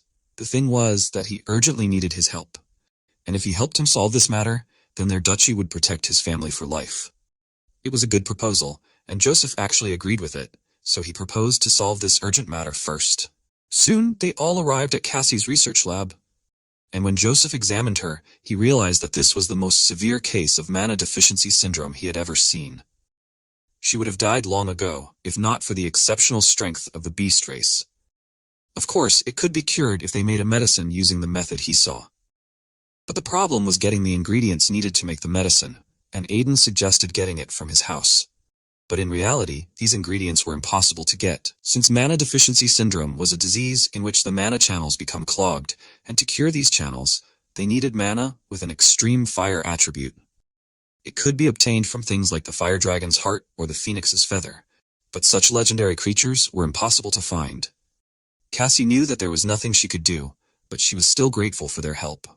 The protagonist put his hand in his pocket when he heard about the phoenix's feather and showed it to the others. Cassie and Joseph were shocked that he had something they had only heard of in legends. He remembered how the phoenix dropped the feather, but Joseph did not ask him for an explanation anymore, since it could definitely cure mana deficiency syndrome. He only asked for 2 days, and Cassie could not hold back her tears of joy. At this time, Philip knocked on the lab, and MC wondered why he came. Fried was looking for him, and the protagonist was horrified, since this time he disappeared without saying anything. When he arrived at Duke Fried's office, he was still wary when he asked about his trip to McKellen City. He explained that he went there on business and apologized for not informing him before leaving. But Fried didn't call him to scold him, and the protagonist didn't understand what the reason was for calling him then. The thing was that they had received an invitation to an imperial banquet in honor of the crown prince's upcoming birthday, and this time Aiden was supposed to go. Carl had attended such events before, representing their family. The protagonist himself did not want to go, since he himself was very busy. Carl had indeed represented their family at such events before, but he refused since he had to deal with the knights, and besides, many people wanted to see MC. He initially wanted to object, but suddenly remembered what year it was, and Fried not only confirmed this, but also added that the protagonist should be at this banquet, even if it was unpleasant for him. This time, he did not refuse and agreed to go. Fried was surprised by such a sudden change in mood, but the protagonist assumed that he had no choice if Carl was busy. He was going to go, thinking that it was just an appearance, and Fried was glad that he made the right decision and warned him to be careful on the trip. After their conversation ended, Aiden walked out into the hallway, and Curse realized that he would not go to such a place without a reason. This year, an important event was going to happen at the imperial banquet, namely, the attack of black mages on the imperial banquet. At the center of it all was the Queen of Black Mages, the Silver Witch Nisita Florence, and he was going to attract her to his side. The Demon Lord remembered that MC despised black mages, and so he did not understand why he was trying to make an ally out of someone he hated. But unlike the radical heretical group of black magicians Chaos, Meisto was the leader of the moderate faction Fire Florence, and although he had finished her off in her previous life, this time it could have ended differently. Even in the past, when she was dying from his attacks, she smiled, as she was sure that they could have become very close if they had met differently. She regretted that she could not fix the corrupted black magic and restore Florence's will. Soon, the protagonist was already heading to the event. He doubted that they needed such a large retinue, and Law explained that the size of the escort symbolized the family's power. However, he wondered why they had to take a detour to go to a village and leave a shortcut behind. Aiden wanted to take a more leisurely route, but what he really wanted was to get more of Joseph's first-class elixirs. But there was one problem, because in fact, even if he wanted to make a top-class elixir now, he couldn't do it because he needed ent tears, which come from the spirit of the trees, as an ingredient for first-class elixirs.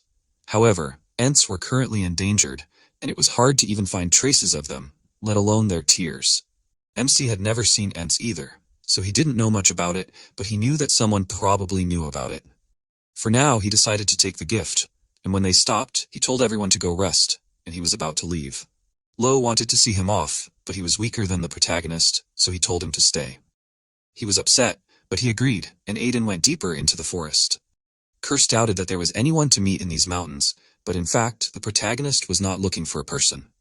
Finally, he found the right place, and even now, he couldn't understand what his master was thinking. He looked at the huge heart-shaped stone, and it seemed very artificial to the demon. It was a gift, personally prepared for the disciple who would come someday. The protagonist remembered Vulcan, who always had very peculiar tastes. It turned out that this strange stone was eating the very gift, but Curse thought it was an ordinary stone. In fact, Vulcan really liked to wrap things, and MC was going to take the gift this time too. He took out his sword, cutting the stone in half, and the demon lord reminded him that it was a gift from his master. In fact, it was only the outer layer, under which the dungeon was hidden. Vulcan had always been an eccentric person who believed that a person only became stronger if they overcame a near-death experience or learned through pain. In addition, this was not just any dungeon, but a dungeon ruled by a lich. Curse assumed that MC did not get along with Vulcan in his past life, but he recalled his mentor's eccentricity. When he entered this dungeon in his past life, he thought that he wanted to kill him, but in this life, he was grateful for the opportunity. The lich was surprised when he noticed the visitor. Such monsters were one of the most difficult opponents if you do not know how to deal with them, and in his past life, these monsters caused a lot of trouble for the protagonist. The lich was sure that he was a stupid person, and was going to turn him into an undead like the rest of the people. However, Aiden was not going to listen to the monster's words and quickly approached it to destroy it, because if he did, the rest of the undead would disappear. Besides, this half-dead lich was nothing, considering the experience of the protagonist in his past life. He destroyed the monster with one powerful blow, which would not be able to see the revival of the kingdom of black mages. Other undead also began to dissolve, and the protagonist suddenly noticed a pendant on the monster's neck. Curse assumed that this was a gift from Vulcan, but MC had never seen anything like this before. The pattern seemed familiar to him, but he decided not to think about it now and just leave the pendant. The demon advised him to collect lich bone dust, and he was outraged by this suggestion. The thing was that it would turn into a search for ents, and although the protagonist did not want to follow the words of the demon lord, he knew little about ents, so he listened, but warned that Curse should be prepared for the consequences if he tells him to collect this for some strange purposes. He simply asked him for trust, but then remembered the gift, and MC advised him to wait a little. Just a moment ago he was skeptical, but now he was collecting a lot of powder. I was all because storing useful things was great. He went deeper into the dungeon, which turned out to be a secret room. No matter how eccentric Vulcan was, he was not so crazy as to simply throw MC into a dungeon with one lich. However, just the presence of this monster already seemed crazy enough to Curse. MC asked him to shut up. The demon was surprised, because he noticed the shield that he knew in his past life. If it weren't for this, the demon lord would never have lost the battle against the protagonist. He also hadn't seen this banshee spirit shield for a long time. This item was imbued with the spirit of a mad banshee, and this darkened the user himself, so Aiden had a hard time in his past life. But this was already the second time, so it didn't seem like nonsense to him. One of the reasons he liked the shield was because it could be worn as a bracelet and taken out whenever needed. Because it was a familiar object, it now reminded the protagonist of the time when he was the Dragon Slayer King. Because he was lost in thought, he didn't even pay attention to the mad scream, and Curse assumed that he was crazy too. It was time for them to leave. But there was someone else here. so Aiden warned that he wanted to make a deal. Rabbits appeared next to him from the portal and introduced himself, offering the protagonist just what he needed. Their spirit market had everything, and MC remembered the spirits of trade who had strong monetary desires. The spirit market was created when these spirits gathered together, and the central figure was the Hatter. Usually, when someone cleared a dungeon, the market would send a spirit to exchange for side items from that dungeon, but the protagonist knew about another nuance. Rabbits, meanwhile, suggested that he wanted to exchange a shield, and he could buy it from him for a good price. But he was not going to sell it, and Rabbits did not understand what kind of deal this was in that case. MC wanted to know where the dwellings of the Ents were on this western continent. Rabbits understood that he wanted to buy information, but this information was very expensive, because even if it was the location of a small village, then with a discount it would cost 2,000 gold coins. However, the protagonist offered 4,000 coins, and Rabbits was delighted by this opportunity. Curse did not understand why the protagonist suddenly doubled the price, and he assumed that he owed this spirit something in his past life. But he was just doing what he was taught, and that was the skill of milking the spirits of merchants, which Valken taught him. He had milked rabbits like this in his past life too, and so he wanted to show off his skills in this life as well. That's why he asked Rabbits to give him the location of the Ent's home and 4,000 gold. The spirit was outraged, assuming he was crazy, but in fact MC was offering a trade and wanted to sell Rabbits what was behind him. He was amazed that he knew this information, and the protagonist noted that he could always destroy the core behind his back if Rabbits didn't need it. He remembered how Valken wanted to sell the dungeon core in the past. It was his secret money-making scheme that no one knew about, because the real reason the spirits traders came to the dungeon was for this core.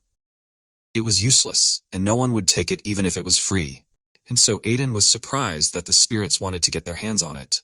Valken didn't know why either, but in any case, everything belongs to the person who conquered the dungeon, which means the core can be sold as well. The protagonist assumed that the spirits might not buy it, in which case they could just destroy it.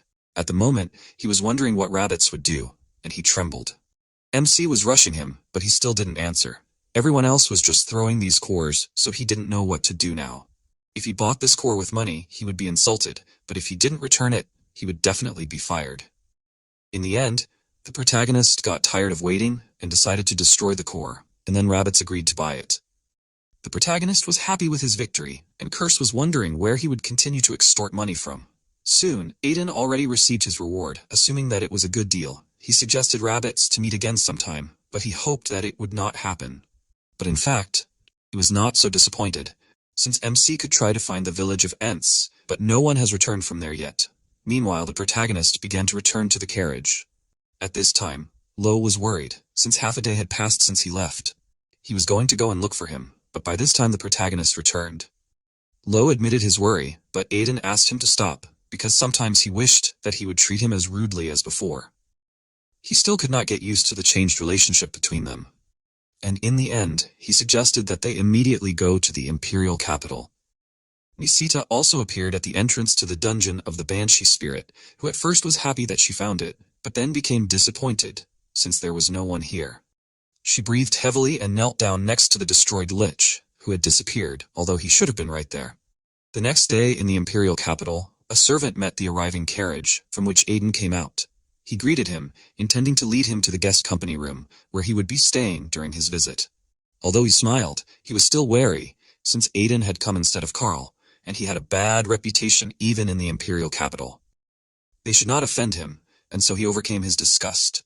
Soon the protagonist was already in his assigned room, and he noticed that even the beds in the rooms of the imperial palace were different. Tonight, the black magicians were supposed to cause chaos, and last time there were many people injured and killed. In that case, Curse suggested that he warn these people, but he thought that this was a good opportunity, because he could not easily miss Niset. The demon lord thought that he didn't care if people died or got hurt, but the protagonist reminded him that in his past life, he was a hero who saved the world, and he actually had a plan. Soon, as the event began, the nobles began to talk among themselves. The protagonist also arrived at the event, and the atmosphere immediately changed, as everyone knew that he was a scoundrel and believed that his achievements were actually false. It had been a long time since anyone had treated him like this, and the last time he had been treated like this was by the mercenaries in his past life. That was why all people were the same to him. But he didn't care, as there were only 3 people he wanted to meet. He noticed one of them in the back of the room. Gustav Dora tried alcohol, wanting to import it to their magic tower, and at that time Aiden came closer to him, happy to meet him. He was surprised that he knew him, and MC remarked that he was one of the best when it came to Angus. Gustav wasn't going to talk to him if he was trying to gain favor with the Magic Tower country, since he wasn't on good terms with the higher-ups. That wasn't the case, and the protagonist revealed that he had read a book that Gustav had written. He found it interesting, and Gustav became interested, and the protagonist began to praise the book. This amazed Gustav, and he remarked that MC had great insight, unlike the old men of the Magic Tower country. He continued to praise the book, but in reality he fell asleep every time he tried to read it, and never even turned the first page. Gustav began to talk about his assumptions about magic engineering, and even Curse wanted it to end. Aiden suggested that he just pretend that he didn't have ears. But Curse didn't understand the need for someone who was obsessed with magical engineering, which wasn't even magic.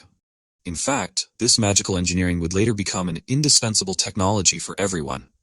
And in that case, Curse guessed that Gustav was quite an interesting person. This was indeed the case, since he caused an unprecedented and grandiose event in history, which is why he was called the mad terrorist of the Magic Tower. The demon couldn't believe it, and the whole point was that Gustav would soon cause an accident during an experiment. His mana would be sealed, and he would be banished from the Magic Tower country. Then he would attack the Magic Tower with a weapon he created himself, and he would become the person who almost destroyed the Magic Tower country. Of course, he was stopped because the Magic Tower country had Shaura, but in any case, thanks to this event, magical engineering gained recognition. Gustav continued talking about his discoveries for some time like this, and when he finally calmed down, he admitted that it was the first time he had such a deep conversation about magical engineering. He thought that he might have said too much because he was excited, but the protagonist calmed him down, although he really didn't like listening to all of this. He even wished that they could talk more the next time they met, but Gustav didn't have time to answer him, because Tian Sadis, who had come closer, called out to MC, and although his face seemed familiar to him, he couldn't remember it. Tian, meanwhile, called him a thief, and he wasn't going to forgive him for stealing their family religion. But the protagonist still couldn't remember him. Gustav assumed that something had happened between them, but MC couldn't answer, since it was his first time seeing Tian. However, he suddenly noticed the last name Sedis, which Tian mentioned, and after that he realized why he seemed familiar to him. He looked quite similar to Tirid, as he was his eldest son. In order to smooth things over, the protagonist smiled and was happy to meet Tian, noting his resemblance to his father. He angrily ordered him to shut up, calling him a cheater, as he still believed that he had tricked Tirid and stolen their family heirloom. He was outraged at being called a cheater, and at this time, the people, attracted by Tian's shouts, began to talk among themselves, paying attention to the protagonist's sword. They realized that he did not defeat the troll himself, but he tried to calm everyone down, as there was a misunderstanding. He won the sword fairly in a bet, and before he finished speaking, Tian interrupted him, and although he had heard a lot about Aiden acting unusually lately, he would never believe that someone like him could withstand Tirid's sword and win the bet. The protagonist continued to smile, but warned that Tian was overdoing it. Kerr seemed surprised that he knew what patience was, and his words made MC suggest that he should hit Tian then and there. Tian became even more angry at his words, challenging him to prove that it wasn't a scam. He was going to kneel and apologize if he lost, but if he won, the protagonist was to return the sword and apologize on his knees. The protagonist felt that Tian was becoming more and more rude, but he was as stupid as Tirid anyway. He found it outrageous that Tian was proposing a duel at the Crown Prince's birthday banquet. At that moment, Mars Immortalia just walked closer to them, finding it funny to announce this duel at his birthday banquet. Tian and MC turned their attention to him, and at that time, one of the knights announced Mars' arrival. Everyone immediately bowed down except for Tian and Aiden, and Mars walked straight towards them. Tian greeted him. The protagonist was annoyed, as Mars' appearance was very untimely. He heard their conversation, and Tian apologized, intending to accept any punishment for causing trouble. The protagonist was sure that the Crown Prince's appearance saved Tian. He apologized as well, but Mars was sure that they should not do that. He asked them to raise their heads and admitted that he wanted to see their duel. He wondered if they would fight here, and both boys changed their words. The thing was, Tian was known for his exceptional fighting skills, and Aiden had recently caused a lot of noise with his exploits. If the two of them showed him their skills, it would be the best birthday present he could wish for. Mars was indeed famous in the protagonist's past life for being considered the best candidate for the post of emperor. But he had the disadvantage of being a battle maniac. He couldn't refuse Mars's offer, so he didn't know what to do. Meanwhile, Tion happily accepted the offer, as Tirid, who had never acknowledged him, acknowledged the protagonist, and although he didn't know what trick MC was using, he was going to expose him and get their relic back, as well as earn his father's recognition. When he noticed Aiden standing next to him shaking, he called him a coward, confident that he had disgraced the family with his actions, and this would serve as a lesson to him. Curse was also worried about the protagonist's condition, unsure if he was okay. He also agreed to the duel, although he didn't like fighting. He sympathized with Tirid, but he had no choice but to accept this duel. And he was going to use this chance to teach Tion some manners.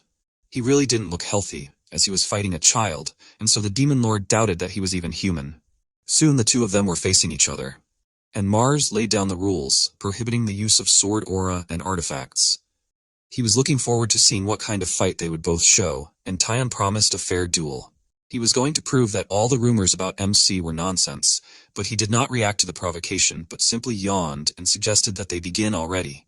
And his behavior irritated Tion, and he was sure that the problem was in the trap. He immediately jumped up from his place to attack, and he thought it was ridiculous that such an amateur as the protagonist defeated Tirid.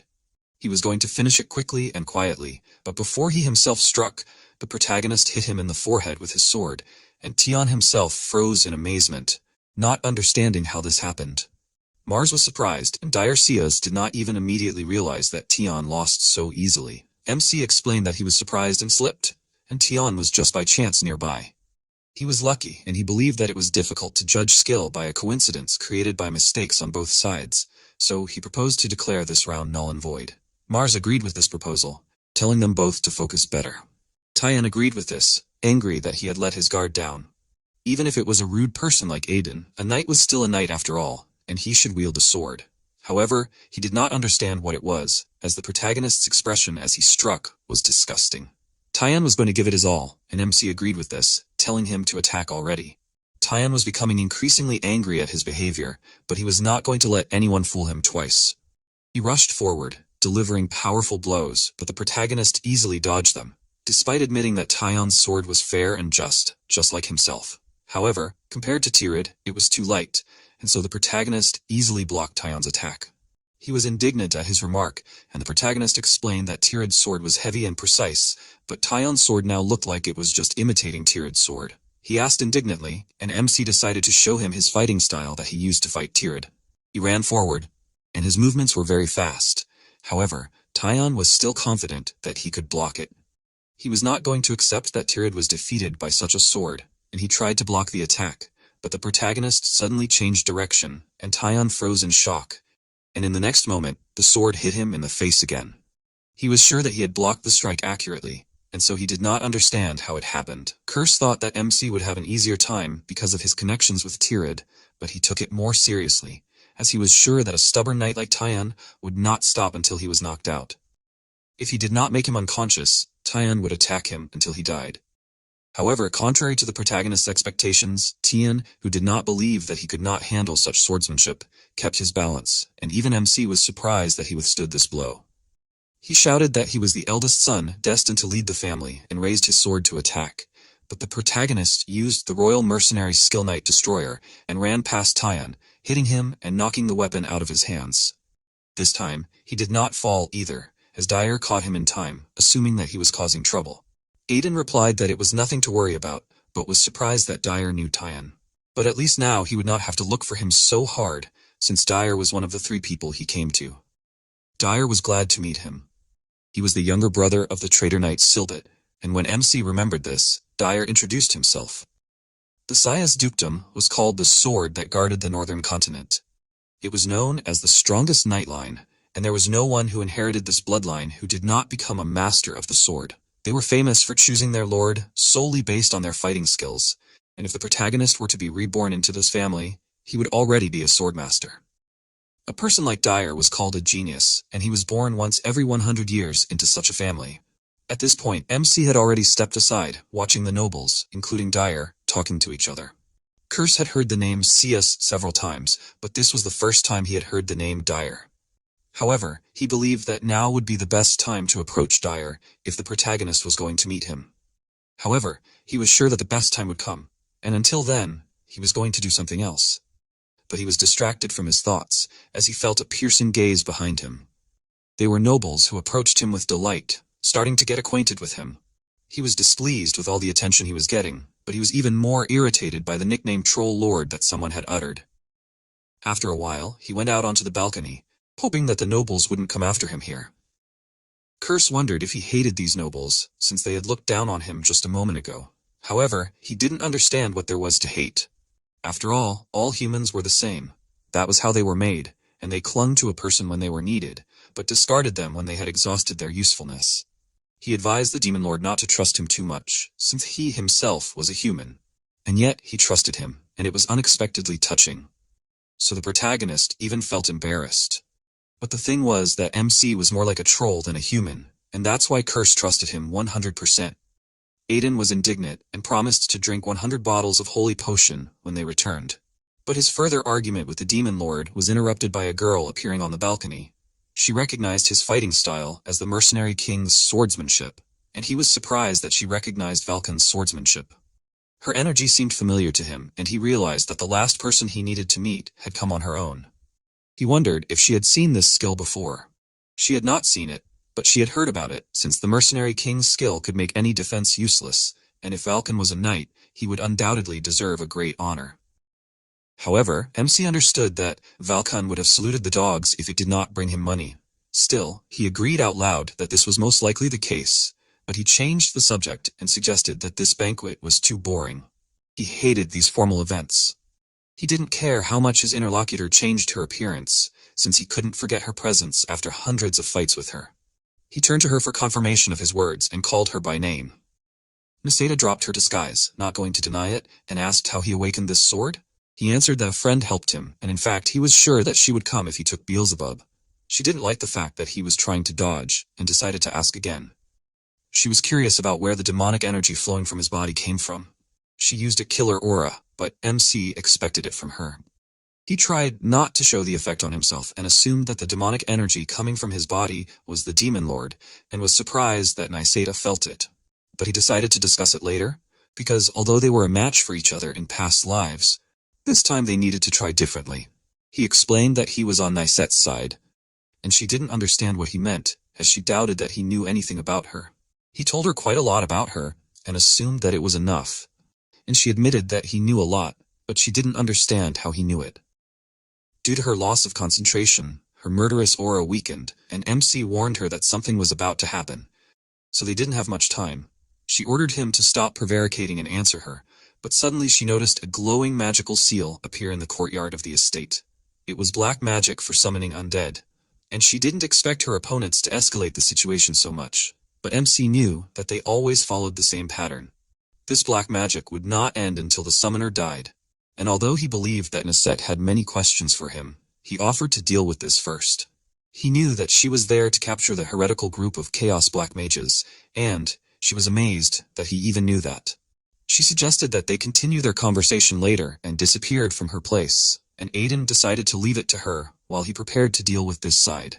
Monsters began to emerge from the magic circle, and soon they burst inside the banquet hall. The knights took a defensive stand, and Tyan was one of those who entered the battle. He threw the monsters aside, telling the others not to be afraid. By this time, MC had also returned to the hall, and Curse was amazed that even Tyan had reached the stage of developing a sword aura. If he had achieved this at such an age, it meant that he was very strong, but he had simply chosen the wrong opponent. The protagonist assumed that he always felt that he was losing because of his friend. At this time, an undead troll appeared in the hall, and the knights hoped for reinforcements, since such a monster was dangerous. However, while even Tyan knew that he would have to wait for reinforcements, Dyer ran past him and pierced the troll with a single blow. Curse suggested that Dyer was one step away from becoming a sword master, and Aiden agreed with him, as he was only at the half-master stage. Tyan was strong enough, but having Dyer as his closest friend and rival meant that he was extremely unlucky. The Demon Lord wondered why the protagonist was not helping them, instead of just messing around. He was sure that they could handle this on their own, and besides, he needed to confirm something.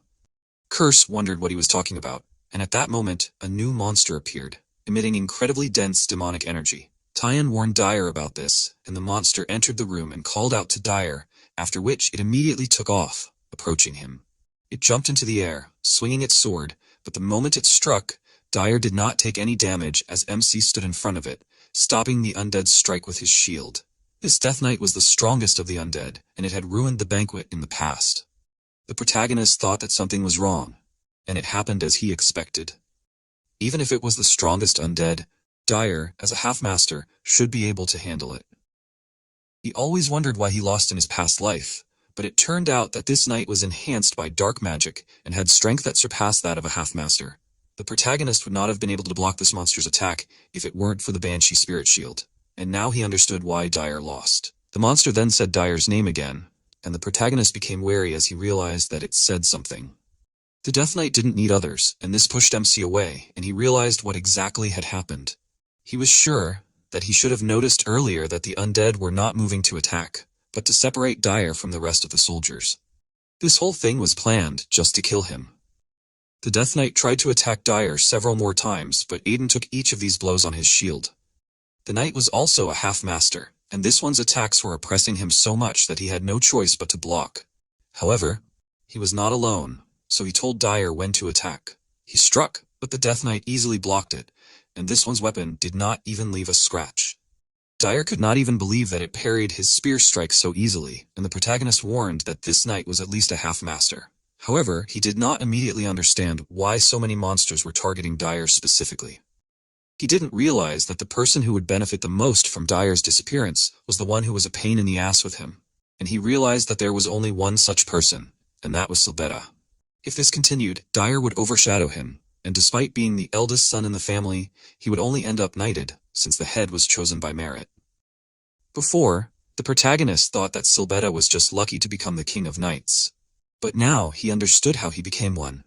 He was angry that he was in secret collusion with dark mages. The more he looked, the more rotten everything seemed. But he was distracted from his thoughts, because Dyer asked how they were supposed to deal with their opponent. He knew how they could deal with it, and Dyer was amazed that he was able to deal with such a monster. With the technique that MC had invented, it was possible to defeat even a much stronger opponent, and Dyer was excited for him to say the name of this technique. His technique was called the provocation tactic, and Dyer doubted that it could actually be a tactic, but he decided to try it anyway. Curse noted that there was no time that MC did not provoke the enemy, and he explained that it was because it always worked. Besides, if you give a tactic a name, then everything becomes legal. The Death Knight was still aiming at Dyer, intending to kill him, and as it ran forward to attack once again, its sword collided with the protagonist's shield again. Once again, Silbett's treacherous nature was revealed, but this time everything would be different. The knight ordered the protagonist to leave and not interfere, but at the moment when it swung, Dyer concentrated his energy to strike again. He actually did it, and his attacks were surprisingly strong, and even MC admitted it. If Dyer had hit correctly, even the Death Knight would have been finished, but it managed to dodge and jumped up to attack Dyer. He meanwhile started looking around as he didn't feel anything from his attack. And suddenly he noticed a monster approaching him, and from its strike dust rose into the air. However, the knight trembled in anger as MC parried this one's attack again, and started to tease the knight as it was too easy for him. In the end, the monster decided to kill him first, and then Dyer, and started to deal powerful blows, which the protagonist blocked. So they fought in this way, acting alternately, and at first Aiden blocked the monster's attacks, and then Dyer dealt blows himself. After a while they stopped for a while, and although they were able to parry all the attacks, their blows were also unsuccessful, and Dyer did not understand why there was not a single scratch on their opponent. MC smiled madly, but did not answer, and he called out to him in a worried manner. Even Curse did not understand what was wrong with him, and assumed that Beelzebub had taken possession of him again, but that was not the case. Aiden replied that he was fine and asked them not to worry, and Curse indignantly repeated his words, reminding him that if the protagonist died, he would go straight after him. His dissatisfaction was also due to the fact that the protagonist was barely coping with parrying, and his attack was generally bad. However, he could attack, and he was just waiting for the right moment. With his current abilities, he would not even be able to scratch the enemy, so he needed the power of the shield. The Demon Lord realized that he wanted to attack with the shield's spirit, and MC thought that it would be quite easy, since this shield was permeated with the spirit of the Mad Banshee. As he said before, the more the shield was used, the madder the Banshee would become. And eventually the owner would also be overwhelmed by the madness and become proportionally stronger. In his current state, the protagonist was able to approach the level of a half-master, and he ran next to the knight, dealing a blow to him. Dyer was amazed at the strength he saw, and guessed that MC had been hiding his strength all this time. He knew from their battle that Aiden was quite strong, but he never thought that he had already reached the level of a half-master. But now, he knew that he was strong enough to surpass even the Death Knight, since he was able to deal a deep wound to him. The frenzy had unsettled the protractor a bit, and Curse assumed that none of his artifacts, including Beelzebub, were in good condition. The better the artifact, the more likely it was to have flaws, and the Demon Lord thought it was a trivial matter, since the artifacts were like their owners. Since the protagonist hadn't used the shield for a long time, the frenzy was hard to control, so he was going to finish it off quickly. He activated the speed ring, and at that moment, the knight ran up to him to attack. When it hit, a huge amount of dust rose into the air, and the knight advised MC to die, but he managed to dodge the attack and took advantage of the monster freezing while striking himself, and he managed to injure his opponent again. Because of the dust, the knight couldn't see anything, and he wondered where the protagonist was. It announced its location and attacked again, and the fact that it had become even faster meant that Dyer would only get in the way if he decided to help it. The protagonist offered the monster to burn in hell, promising that soon the owner of this would follow it. He dealt a few more quick blows, but the knight could not die, because if it died, the mission would not be completed. That is why it took off, despite its wounds, and ran towards Dyer, and he was amazed at how fast it was. The knight had already swung his sword to attack it and complete its mission. When the protagonist was about to put an end to the monster, but it suddenly turned away from the fight with him and ran towards Dyer. He himself did not understand why this happened. He was horrified when he noticed that the knight was already very close to Dyer and swung his sword to attack him. But the side effect of the speed ring was starting to take effect, and so Aiden would not be able to run to Dyer in time, and thus everything would go exactly according to Silbit's plan. Dyer also could not do anything to defend himself, and at that moment, Tyon ran closer. He knew that he would never be able to defeat such a strong opponent that even Dyer could not defeat. However, he was not going to let the knight kill his best friend and rival. At that moment, he remembered Tyon's words about the difference between his style and his father's, and so he, taking advantage of these characteristics, adjusted his technique and dealt a powerful blow to the knight. It gradually began to disappear, although the mission was not yet completed. The other undead also began to disappear, and the knights assumed that it all depended on the Death Knight. They were shocked that this monster was defeated with a single swing of the sword, and surrounded Tyon, starting to praise him. He flinched in surprise, and at that moment, Dyer came closer to him, admiringly noting that he had become a half-master and saved his life. He understood what it was like to be surpassed, and promised that he would pay Tyon back one day. He agreed, but did not seem particularly happy about it. Dyer suggested that they not forget about the other person, and wanted to call out to Aiden, but did not notice him where he stood. Tyon doubted that he was the one who defeated the knight, since judging by his blow, this was not at all certain. MC, meanwhile, moved away from the place where the knights were gathered, realizing that it was not right to abuse the buffs so often. He needed to rest quickly, as Seth and Curse suggested that he enjoy his victory for a while. If he did not rest now, he might never open his eyes, so he could not enjoy it, and besides, it was still too early to celebrate the victory. He understood that this was only the first step, and assumed that if Silbetta was communicating with black magicians, then the rest of the people in their companies were far from innocent either. Curse noticed that MC had at least calculated the time perfectly, because at one moment everything could go exactly according to Silbetta's plan. It was true, and it turned out that Niseta was incredibly strong. He was glad that she dealt with the Chaos people in time, as it broke the spell and the Death Knight disappeared. But if a little more time had passed, they would have screwed up. Before he could continue thinking, Law ran closer to him, worried about his condition. He told him about the undead that suddenly appeared, and the protagonist wondered where he had been all this time.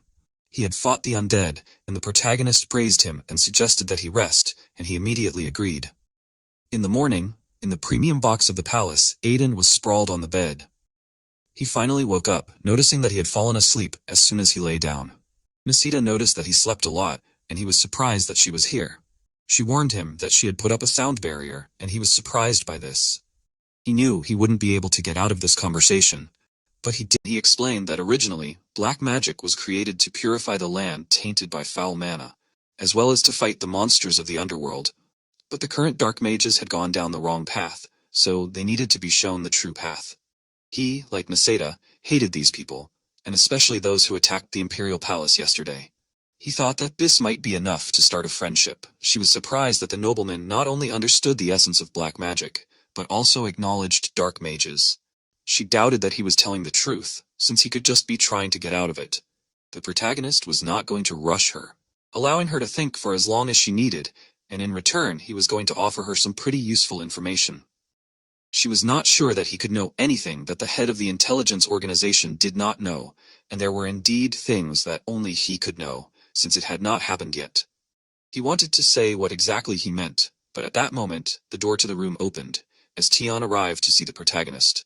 He wanted to talk to him, but he stopped when he noticed that the protagonist was not alone in the room. Tian and Lo closed the door behind them, apologizing, and MC tried to convince them that they had misunderstood everything. Soon he was awkwardly standing in front of a blushing Tian, who asked if he was done with that girl. He convinced him that there was nothing wrong between them, and that it was just a small conversation. It was clear from Tian's face that he had already imagined everything in a row, but in reality, Niseda simply said what she had to and left. She was not going to believe what he told her about the Vulcan estate, which was the agricultural center of the empire, and had never been subject to drought since its foundation, but would still be affected by this very drought. The protagonist asked her to just take his word for it, adding that it would happen in 3 months.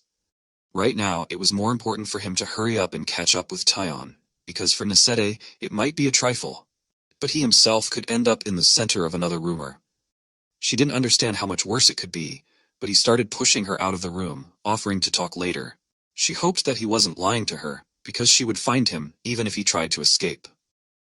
There would really be a drought, and so the protagonist didn't understand why he was so nervous, because when the drought happened, Niseda would have to believe him. Eventually, he got distracted from these thoughts, and asked Tian what brought him to his chambers. He hesitated, and MC assumed that he came for another duel. In fact, this was not the case, and although it was difficult for Tian to say it, he recognized Aiden as the rightful owner of the sword because he deserved it. He didn't understand what was going on with Tian and asked if that was why he came. It was true, but Tian also wanted to thank the protagonist. He didn't even believe that he did it so easily, and he didn't understand what happened with Tian's behavior yesterday. The thing was, he would have lost a close friend if it weren't for the protagonist, so he was sincerely grateful. People said that he had defeated the Death Knight and protected the imperial family, but Tian was sure that MC himself knew that the monster had disappeared before he could strike. However, at that moment, he finally realized how to go beyond the normal level and reach the level of a sword master that the protagonist showed him. Aiden thought that Tian was as stupid as Tirid, but it turned out that this was not the case, because Tian's last attack was very similar to Tirid's. That was why Tian acknowledged the protagonist as his rival, and since he was the second person after Dyer that he acknowledged as his rival, he could be proud of it. He was going to defeat him one day and get the family heirloom back, so he advised him not to relax. MC took his words back, since Tian turned out to be a copy of his father. But he still wished him luck out loud. Tian suggested switching to a less formal style of communication, but in fact, their communication was not very formal before. A few days later, the protagonist was already returning home, and they should soon arrive at the estate. He knew this, and then inquired about the state of Law's wounds. Thanks to the holy potion that the protagonist gave him, he was fine, and he was sincerely grateful to him for this. He liked the fact that he was thanking him like this, and then he noticed that the imperial family was very generous. He received a pile of gold as a reward that could build several mansions. He bought some useful things and gifts for his parents and subordinates. He doubted that Ellis would like the gift he had prepared, even though it was for children. He hoped that she would really like it. They soon arrived at the duchy, and the people who greeted him praised him. Aiden was embarrassed that rumors had already reached here, and Curse reminded him that rumors were faster than the wind. Still, the protagonist felt awkward, even though he had already been through several such welcoming ceremonies. But something else caught his attention, and he looked indignantly at the huge golden statue depicting him. In order to commemorate Aiden's previous feat, the Duke had secretly prepared this, and the fact that it was Fried's doing shocked the MC even more. Law admired the beauty of this statue, but the Demon Lord was horrified by it, as was the indignant protagonist. The fact that he was so angry scared Lo, and he asked him to calm down. Finally, they arrived at the manor, and since the protagonist was going to the Duke's chambers, he asked Lo to carry the gifts. He agreed, and Aiden headed to his father's study, unhappy that he had not even consulted him about the monument. A servant greeted him, and the protagonist was surprised that everyone was so depressed today. He thought it was because he had returned, but he decided that it was because of the statue, since it was causing a bad image of him in people's minds. He went to Fried's chambers, and announced that he had returned. He started talking about the statue, and suddenly Fried apologized to him. He felt a little uneasy at such a sincere apology, and awkwardly remarked that the statue was great, but it turned out that Fried was not talking about that at all. He explained that those people were brought by Aiden, and he tried his best to resist, but he still couldn't do anything. The protagonist didn't understand what he was saying, and Fried explained that the father and daughter that MC brought were taken by the inquisitors of the Holy Fire Church. He realized that Fried was talking about Joseph and Ellis. According to the inquisitors, they escaped from the church, but since they were the protagonist's people, he refused to hand them over to the church, but Joseph himself agreed to go with them. And after that, Fried could no longer resist. The protagonist slammed his palms on the table and clarified if they were really taken to the Holy Fire Church. Fried believed that they were, and the protagonist said nothing more and began to leave. Fried tried to stop him, since the great churches were untouchable, and if he did something bad, not only he but the whole family would be punished. He calmed him down, since he just wanted to say goodbye. In that case, Fried asked him to be careful. As the protagonist came out, Curse noticed that his outside and inside were very different. He knew that he would be captured immediately if he told his father the truth, and he was going to take revenge for the inquisitors daring to take his people without his permission. There were 3 main religions on the continent, and each of these religions had their own churches that represented and symbolized their gods, so even the empire could not just interfere with their affairs. A saint was a person chosen by God, who symbolized a religion, and such people were God's representatives on earth, carrying out his will and authority, and thus they became intermediaries between the deity and humanity. However, at the moment, things were a little different in the Church of the Holy Fire, since unlike the other churches, they did not have a saint for several decades. Religion without its symbol was almost non-existent, and over the decades the Church of the Holy Fire was losing its power and eventually becoming only a tiny part of its former self. Finally, the carriage MC was riding in stopped, and the driver announced that they had arrived. Aiden was feeling fine, but Lo had not taken the ride well. When the protagonist was a mercenary, he had always ridden in such carriages, and so his mood was high, as many memories were awakened in him at once. Thanks to Pobre, they had arrived very quickly, and he was very happy that it had actually helped the protagonist. The merchant's shortcut had gotten them here many times faster, and that was why the protagonist had been doing business with the same merchant after selling the troll carcass. After that, he turned his attention to Lo, who was not getting better, and so the protagonist told him to just stay in this place. Although the church was weakened, it was still one of the 3 main churches, so the territory of it was huge. Besides, Pobre was right, and at the moment the church had closed its gates, so it was impossible to get in. Pobre brought the protagonist here only because he insisted. Even a father with a sick child would not open the doors. But by all rights at this time of year, the Church of the Holy Fire cult should be open and filled with people so that the believers could receive healing. But instead, the battle priests were blocking the entrance. Everything was closed the moment the inquisitors took Joseph and Ellis, and MC was sure that it was definitely related. Pobre was wondering how he would get in, and he had several ideas about it. His expression seemed crazy, and so Pobre was terrified of what he could do. Soon, near the entrance of the Church of the Holy Fire, one of the defenders frowned, as Aiden came closer and introduced himself. He wanted to go through, but since the church was currently closed, he couldn't get through, no matter who he was. The protagonist continued to argue with the guard, claiming that he needed to go through, and eventually the man couldn't take it anymore. Put his hand on his shoulder and reminded him that he wasn't allowed to go through there.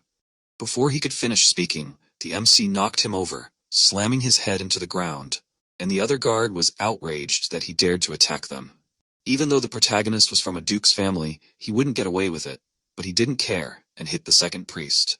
Pobre was worried, but he realized that an old dog couldn't be tamed with a chain. The protagonist meanwhile began to open the gate and warned Curse to be ready. He didn't understand why he should be worried, but the thing was that this place was teeming with holy energy. Because of this, Curse found this place disgusting.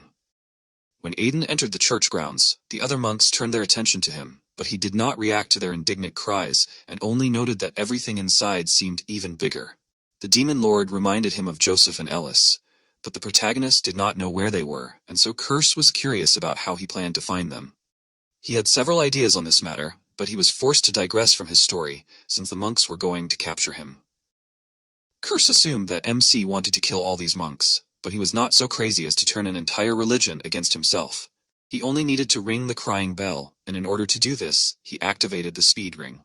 He quickly ran between the monks, rushing towards his goal, and told Curse about the crying bell being one of the canon laws of the Holy Fire Church. If someone was suffering from a grave injustice or a fatal illness for which there was no cure, they could ring the bell to meet the high priest without interference. However, later on, people started ringing it for no reason at all, and so the bell was moved to the top of the building to stop the disturbances. Curse didn't understand why the priests didn't just get rid of the bell, but even Aiden didn't know, but since it was one of the final laws, he assumed it was because of that. Finally, the priests noticed the direction of its movement, and they were going to stop it at all costs. The bell was further than the protagonist thought, and so he would have to use the speed ring for the third time. He sped up, almost reaching the bell, and was happy, because if he could ring it, everything would work out. But suddenly, Bali swung, attacking him, and the force of the blow raised a huge amount of dust into the air. The protagonist barely managed to dodge, and was amazed that Bali hit him, right despite using the speed ring. Bali praised him for getting through the other fighters, but he was not going to let him ring the crying bell, since he was the highest-ranking fighter monk, and he was guarding it. Due to his size, even Curse doubted that he was human, and MC also had no idea since it was the first time he met such a huge person. Since he had already used up the daily limit of using the speed ring, he knew that he had no choice but to kill Bali. He activated the sword aura, warning him to leave, but he only found it funny that he dared to threaten him. He noticed that he had reached the advanced stage of the sword aura and rushed out to fight him. He was grateful to him because after so long in melancholy, he could finally have some fun. His strength seemed monstrous to the protagonist because he dealt very fierce blows without using mana. His physical strength surpassed even Tyrid, and in both his lives, the protagonist had never met anyone stronger. Meanwhile, Bali laughed because no one in the church had ever withstood even one of his attacks, but MC was strong, and this made him happy. Curse assumed that it was normal for people to go crazy from a certain strength, but the protagonist was sure that the Demon Lord simply met such people. He noticed that the protagonist was also on this list, but he himself believed that compared to others, he was just a gentleman. He did not get a chance to continue arguing because Bali swung his arm to attack him again. There was no choice, so Aiden was going to fight with all his might. He summoned the shield of the Banshee spirit, intending to first block the attack and then attack himself. However, Bali destroyed the shield and the protagonist's eyes widened, and the next moment, the attack sent him flying far away. Blood sprayed into the air, and Curse called out to him excitedly. Bali, noticing MC's state, noticed that he had deflated, and was disappointed, as he had hoped to have more fun. However, he still thought that the fight was not bad. He began to approach the protagonist to send him to his forefathers. However, before he could even swing his arm to strike, MC's sword flew right past his face, scratching his cheek. He was amazed that the protagonist was still moving even after his strike, and he also realized that if the sword had flown a little to the side, he would have been injured. At first, the protagonist hid in the smoke, then threw a sword filled with aura, and this method was not bad, but even the protagonist's last attempt was unsuccessful, and he missed. Now Bali was going to kill him, but MC was smiling despite this, and he assumed that he had gone crazy from despair. But suddenly he guessed what exactly happened, and turned around, noticing that the protagonist's sword was fiddling with the bell. And since the ringing of this was heard, now the ministers had to bring the high priest to the protagonist. As soon as he finished saying this, he passed out due to lack of strength, and Bali admitted that he won this time. A little later in the Church of the Holy Fire, MC woke up and began to warm up. The healing techniques in this church were really good, since all his fatigue disappeared. However, Curse felt like he had to leave here, since everyone here was just an idiot. The protagonist didn't understand the reason for his behavior, but the thing was that these priests were simply pouring holy energy into him, and even though he was unconscious, it was torture for the Demon Lord. But the protagonist didn't feel sorry for him at all, reminding him that there was no need to get into his body. Curse got angry because of these words, but at that time, someone knocked on the door of the room, asking for permission to enter. Huckle Corton, who came to inquire about his well-being, introduced himself, and MC said his name in response. Huckle seemed kinder than Aiden expected, and the Demon Lord was surprised that he knew him too. Huckle was the successor of the current High Priest, and was also the last and worst of all the High Priests. who would lead the Church of the Holy Flame to destruction due to corruption. Hakal, in his opinion, was a truly unique person, as he buried a religion with hundreds of years of tradition in just a few days. He wondered what he looked like, and imagined him as less stately. In the end, he apologized for his intrusion into the church, but since he rang the bell, he was now a guest of the church and did not have to worry about anything. Bali also wanted to see the protagonist, and he was glad to see him. The protagonist remembered him, but admitted that he was also glad to meet him. Bali regretted what happened to his shield, and he was going to give him any other shield in their church. However, the Aiden shield was special, and it could regenerate itself, and Bali was surprised at how interesting an artifact it was. All this was because the protagonist's shield came from the spirit realm, so it could regenerate. It wouldn't break with a single blow, and the protagonist believed that it was because the shield hadn't fully recovered from the Death Knight. He estimated that it would take about 4 days to fully recover, and he had to be careful until then. However, if he was going to ring the bell, he wanted to meet with the high priest, as it was necessary to bring Joseph and Ellis back. According to canon law, he had every right to meet with the high priest. But that would be problematic now, so instead, the highest-ranking person in the church would meet with him on behalf of the high priest. MC was surprised that this happened, as first there was the sudden closing of the church gates, and now the priests were ignoring the rules of the crying bell. It was very strange, but he still followed Hakal to the right place. He thought that he would be able to talk to the high priest Kertel, and Curse was surprised that he knew him too. In the past, when the protagonist's life was at stake, he trembled greatly at Kertel, and he could never understand him, since he was not going to demand anything for saving another person's life. If MC were in his place, he would first suck everything to the last drop, and only then help. The more Curse got to know him, the more he reminded him of a monster from the underworld, but Aiden suggested to watch how he would talk after he drank the holy potion. The demon lord was especially outraged by what he surrounded him with in the holy church. Finally, they arrived at the hall, and Hakal introduced the protagonist to the highest-ranking person in their church, and he concentrated, waiting to meet this person. He was curious about who the high priest's confidant was, who was higher in rank than the deputy. Whoever this person was, he was obliged to return Joseph and Ellis, no matter what it cost him, and at that moment the door to the next room opened, and Hakal warned that they brought the one who rang the crying bell. Ellis was distracted from eating cookies, and MC froze in shock. Joseph was shocked when he saw him, and Ellis, on the contrary, was happy and greeted him. The protagonist did not understand what they were doing here. And at this time, Bali bowed and greeted Saint Ellis, and this statement of his amazed the protagonist even more. A little later, he sat opposite Joseph, waiting for an explanation from him. He was unhappy that everything happened this way, and he was really going to explain everything. But first, he asked permission to introduce himself, and said that he was a former member of the Brotherhood of the Seven Stars, serving the Master of the Sacred Fire. This information even made the protagonist jump on the spot, since the Brotherhood of the Seven Stars was a unique union that only the 7 best alchemists in the Church of the Holy Fire could join. In this case, it was not surprising that in his past life, the protagonist had not met a single such alchemist. Curse doubted that Joseph was so amazing, since he believed that all this only meant that he was just a little better at alchemy than the rest. But the Church of the Holy Fire had a monopoly on alchemy on the entire continent, and those who were good enough to be members of the Brotherhood were second in power only to the High Priest and his deputy. In this case, he did not understand how Joseph and Ellis ended up in the slums. He did not know where to start, but he recalled that every 40 years a saint was born in the church and elevated to the rank of High Priest.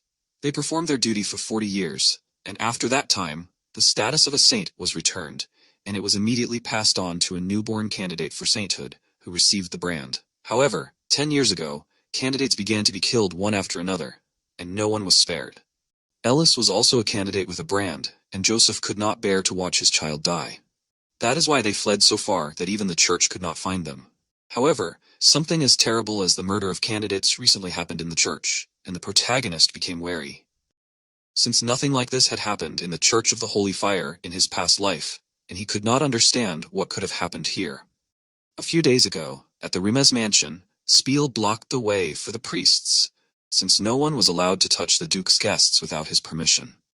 They were outraged that he dared to interfere with the work of the Holy Fire Church's inquisitors, because although they were the Duke's family, they had to answer seriously if they were hindering the Holy Church.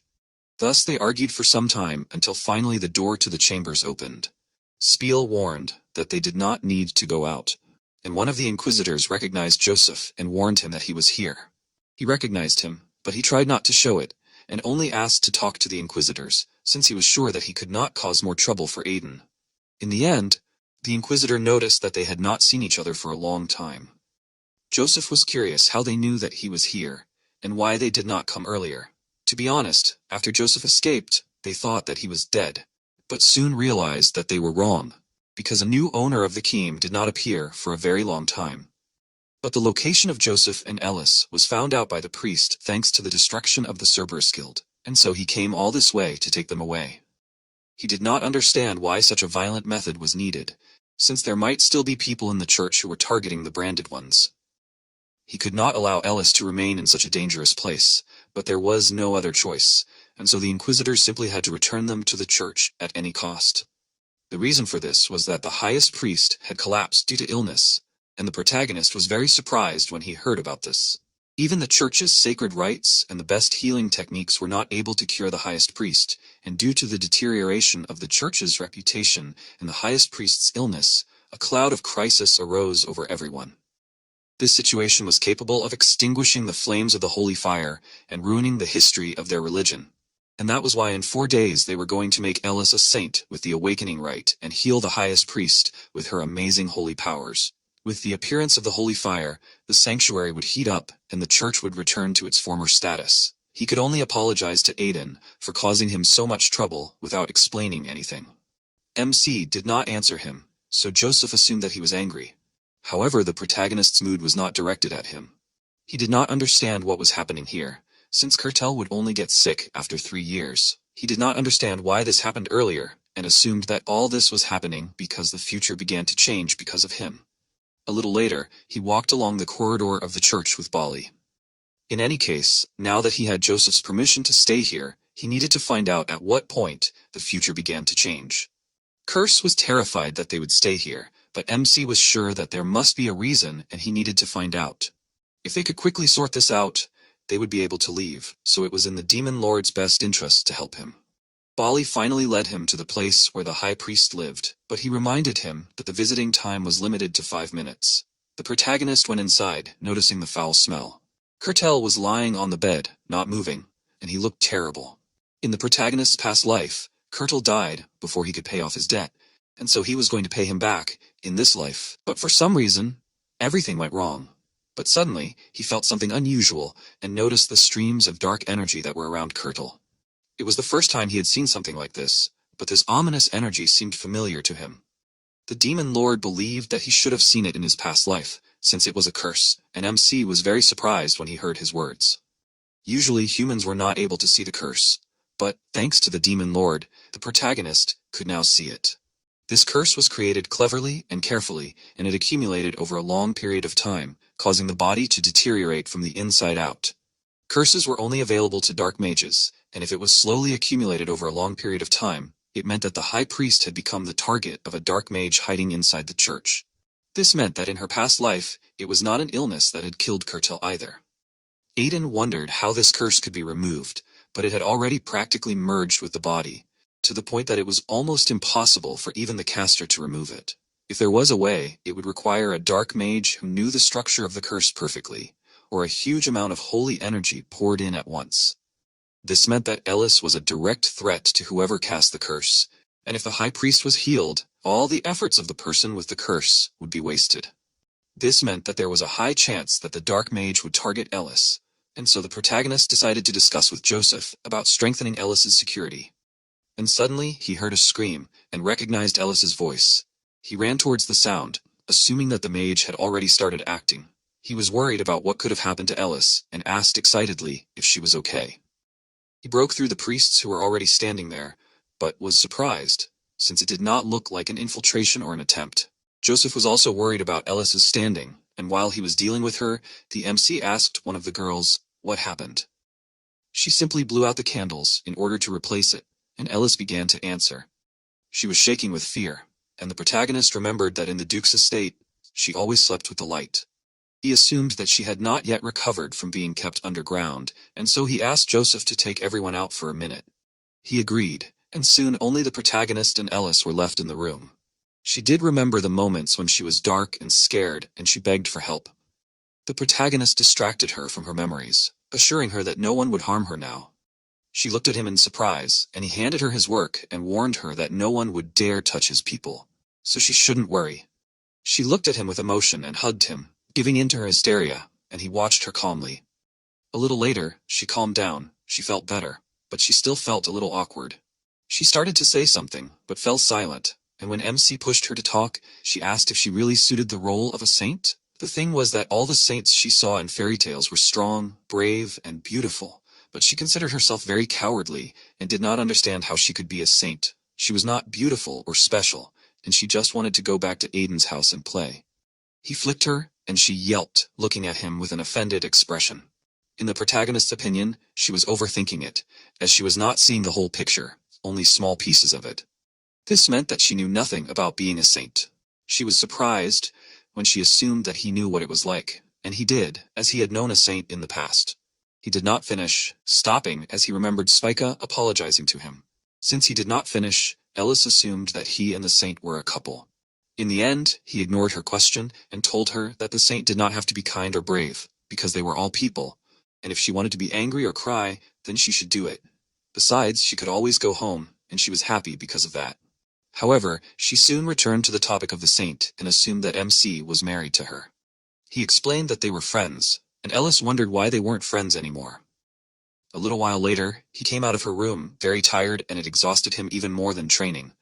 Although Curse was just listening, but he also felt like he was being infused with a holy potion. Joseph came closer, worried, and MC told him that Ellis was fine. He decided in that case to go and sit with her, thanking the protagonist for helping him. He did not answer him, but drew attention to the fact that Hakal was there. He heard that there was a small problem that Aiden handled well, and he was going to personally thank him for saving the saint and the future of their religion. He simply did what he had to do, and shook Hakal's hand. When their hands touched, Curse froze in shock and turned to Aiden. Since he addressed him by name, he became wary, and the demon lord told him that Hakal was a dark mage. MC was amazed when he realized this. Soon, in the dungeon of the Church of the Holy Fire, in the hideout of the dark mages, Hakal slammed his hands on the table. The protagonist had thwarted his plan, and he realized that he should have pinned down and killed the branded fugitives as soon as he found out about them. One of his henchmen tried to calm him down, but this only made him angrier. Since he lived so that the church belonged to him, there was no way he was going to give it to anyone else, and he asked when the people they were waiting for would come. It was supposed to happen very soon, and Hakal believed that there was no point in fussing over the saint, because if she was killed, everything would be over, and in 2 days during the awakening ceremony, she would be killed by her own followers, and then he would become all-powerful for the entire Church of the Holy Fire. He laughed madly, and the protagonist, who was watching him from the corner, admitted to himself that he never expected that the dark mage hiding in the church was the deputy first priest. In addition, Hakal was not alone, and he had assistants. Curse reminded him that such a thing could not hide from his eyes, and he was able to sense the ominous mana when they shook hands, and he also noticed that this dark mage was quite strong. MC was sure that there were still a lot of dark mages in the church, but still, something did not correspond.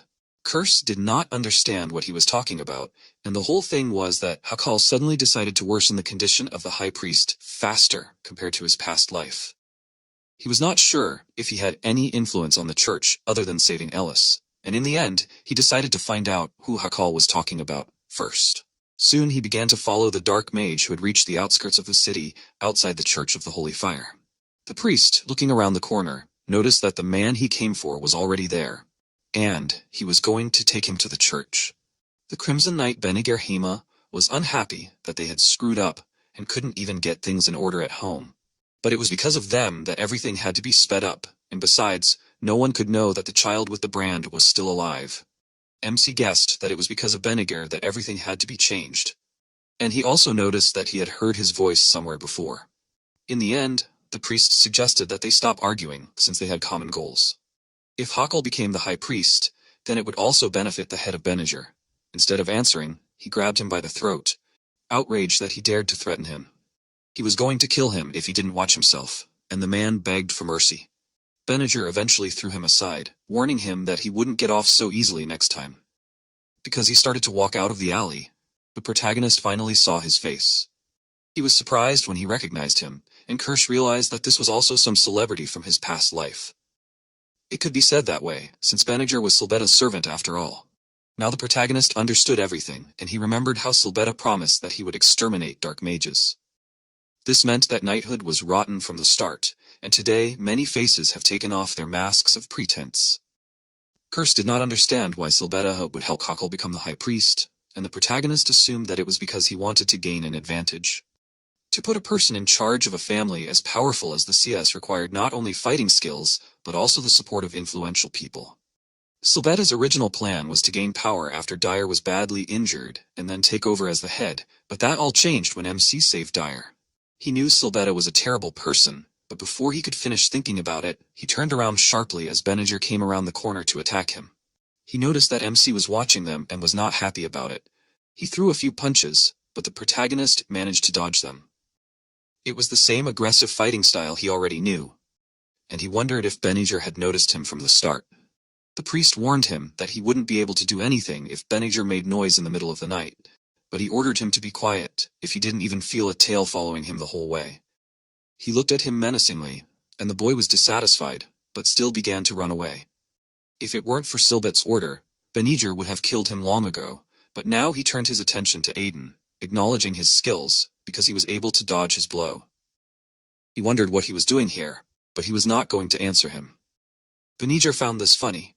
The protagonist understood that it would be difficult for him to deal with him now, so he needed to run.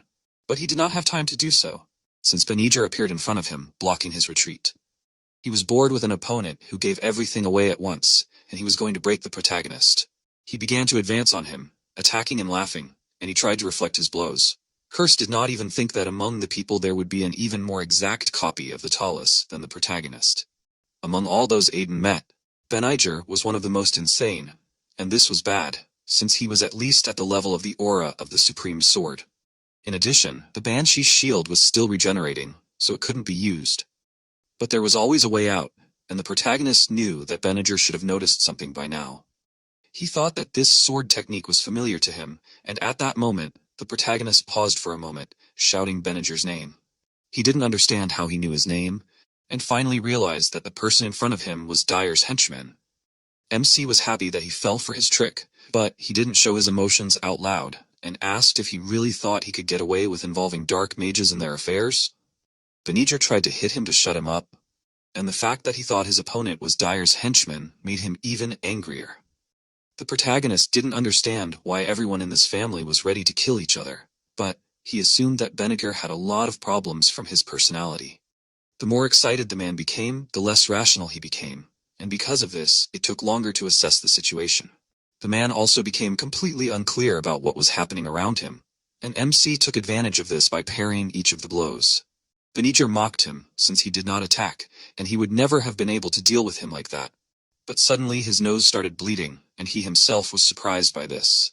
The next moment he flinched, and Aiden took advantage of his hesitation and struck him. Banagher's balance was upset, but he did not understand what the protagonist did to him. Because of his rage, he did not notice the protagonist's personal skill resonance for too long.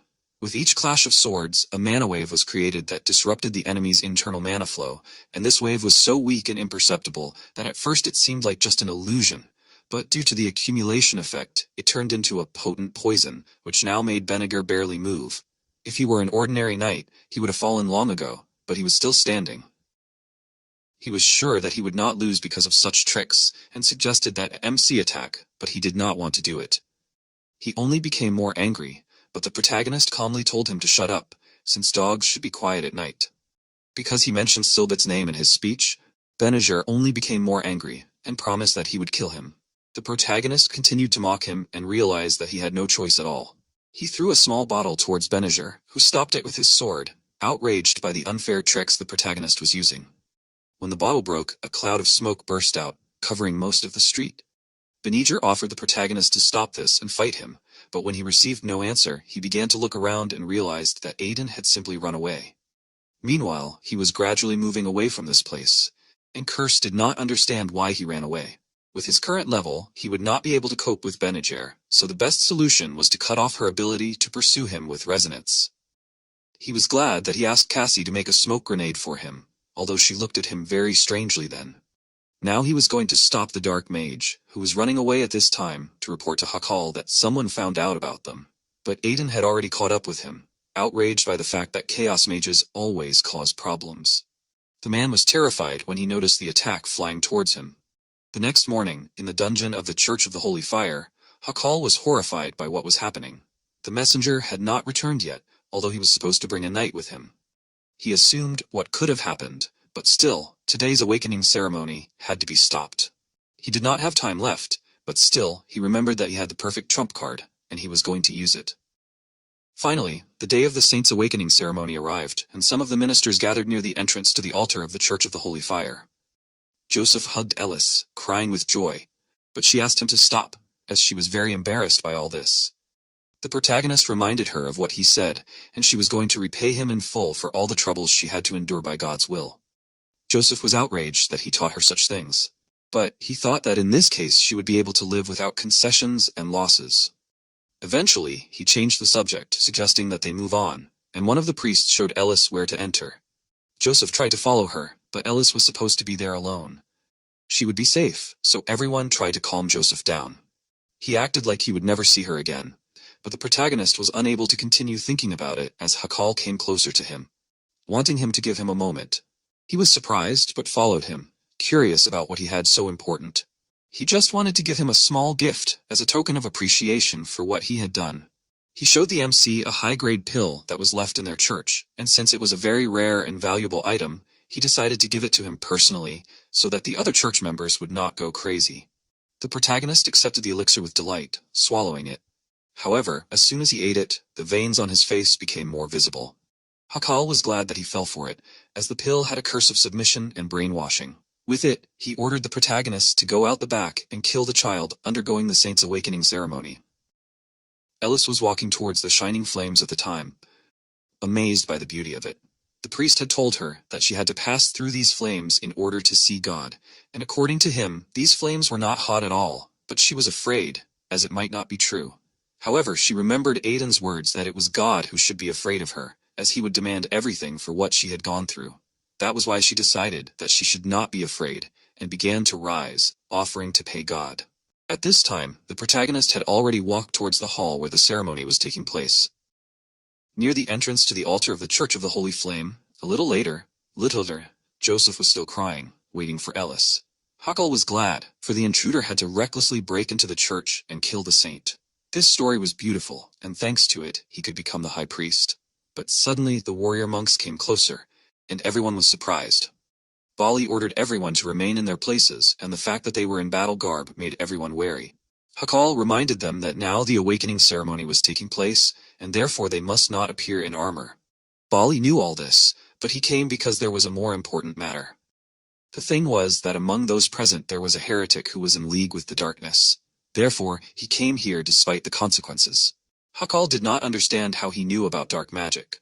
The other priests also began to talk among themselves, and Hakal assumed that all this was blasphemy, since Bali claimed that one of their brothers or sisters turned to the darkness. It was slander, but before he could continue his indignant speech, Kertel came closer and called Bali. Hakal was amazed to see him healthy, and the other monks were happy, believing that this was impossible. Hakal did not understand how Kertel had gotten rid of the curse that he had worked on for years. He assumed that someone had as much holy energy as the saint, or that a traitor had appeared. Kertel warned that this was the end, and announced to everyone that Hakal was in fact a dark mage. This shocked everyone, and he trembled with indignation, since he had been waiting for this moment for decades. However, not all was lost, and he assumed that Kertel had not fully recovered. He reminded that he had been carefully watching over him, and assumed that there had been some misunderstanding, since the real dark mage was Aiden. He himself had heard him plotting to kill the saint, and therefore it was necessary to find him and stop him. At this time, the protagonist just began to approach them, and Hakal indignantly asked what he had done with the saint. He replied that she was undergoing her awakening, and Hakal was surprised when he noticed that MC was not actually under the curse. He did not understand how he did it. The night before the battle with the Crimson Knight, the protagonist told Nisidas that he knew she was watching him. He wanted to talk to her, and the owl she had transformed into flew closer to him. She was curious about his plan, but he assumed that she knew that Chaos was trying to cause trouble here. Since it was their common enemy, he was going to deal with the dark mages, and he asked Eldest to do him a favor and lend him a special artifact. She did not understand why he needed the artifact to remove the curse, and assumed that he was going to fight chaos. However, he needed it in order to help the cartel.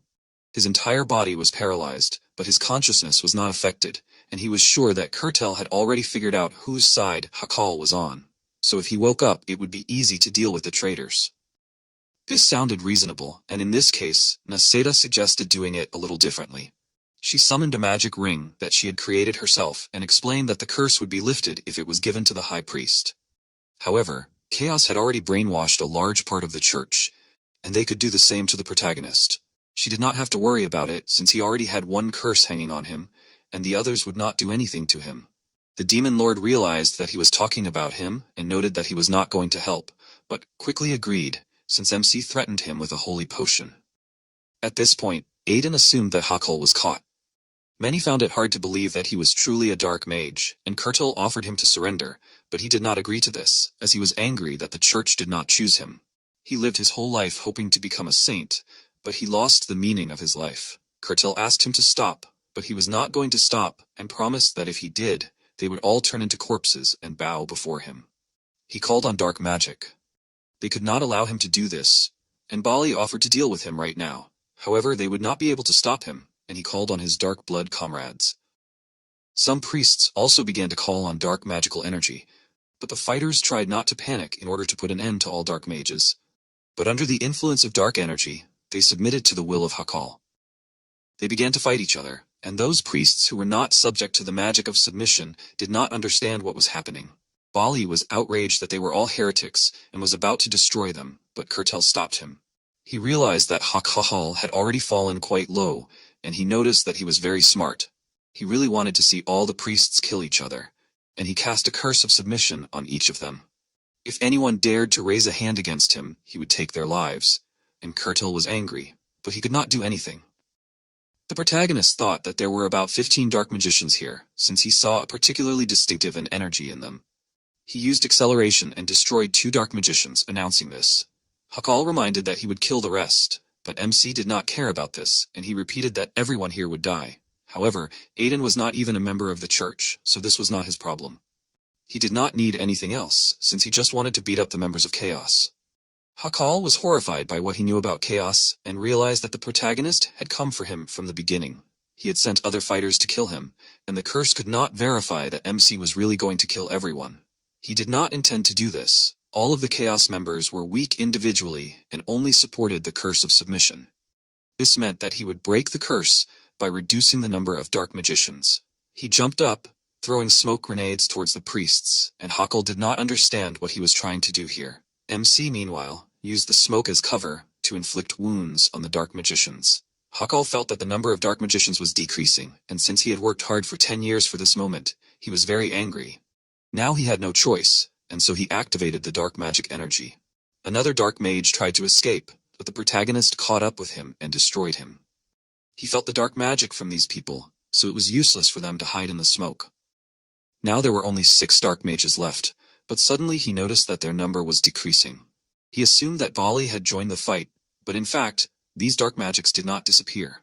All the dark mana was simply gathering in one place, and one of the remaining mages asked Hakal to spare him, but he sucked the mana out of him, offering the Baron of the Underworld half of his life, and all the lives he had taken. The protagonist wished for this not to happen, and all the priests also looked up at the sky, and Kurtel assumed that the end had come, as a magical portal appeared in the air. Due to the fact that the dark magic was redirected to another, the priests who were under the subjugation spell woke up. They themselves did not understand what had happened, but the other priests realized that the curse had lifted and prepared themselves, as the real battle was yet to come. The portal gradually grew, and Bali, who felt the energy from it, froze, as he had never experienced anything like this before. A bright beam of light burst out from the center of the portal, and the priests were horrified when they noticed it. They screamed when the beam pierced the ground, destroying part of it and injuring people with huge fragments. However, Bali and Kurtel were unharmed, as MC stood in front of them in time, stopping the fragments with the aura of his sword. He asked Bali to take the others to a safe place as far away as possible. In the gradually dispersing dust, the silhouette of a monster appeared. Meisto inhaled the fresh air, and he did not even remember how many centuries had passed since the last time he felt this. This world seemed charming and fabulous to him, as such fragile and small creatures were able to support life here. Aiden was angry, as he did not enjoy the many problems that had happened. Curse did not expect to see Mephisto, and in the meantime he asked which of them summoned him. Hakal believed that he was Mephisto's master, so he ordered him to kill the rest of the monks, but before he could finish speaking, blood spurted out from his body. Mephisto expected the soul of the person who summoned him to be incredibly delicious, but this was really bad. He did not even expect this, although many years had passed since he devoured human souls. This was the monster that caused the destruction of the world in the protagonist's past life. Judging by Mephisto's intelligence, he was a high-ranking Talos, so even a worthy swordmaster would have a hard time in such a fight. Previously, he would have finished off Mephisto with one blow, but now he could not do it. And suddenly, he felt some kind of energy and turned around, noticing that all the priests were unconscious. It was a special technique of Mephisto called the dream fog, and any living being who inhaled this fog would fall into their nightmare, gradually losing their life force. But thanks to the demon lord, such a spell did not work with the protagonist. He realized that the curse knew Mephisto, and asked to tell him more about him. He was a Talos of cunning and deceit, and tried to deceive even the demon lord in the past. But in the end, he subjugated his soul and made him his slave. The protagonist found it funny that Mephisto tried to deceive the demon lord himself, and he assumed that he was completely crazy. However, the curse did not join his mirth, but warned him about something. MC noticed with horror that Mephisto approached him, and he did not even realize when he did it. Because the fog did not affect him, he began to wonder what the protagonist's soul tasted like. Even standing in front of him was scary, but Curse asked MC not to scare him like that, since Mephisto hadn't even reached his final form.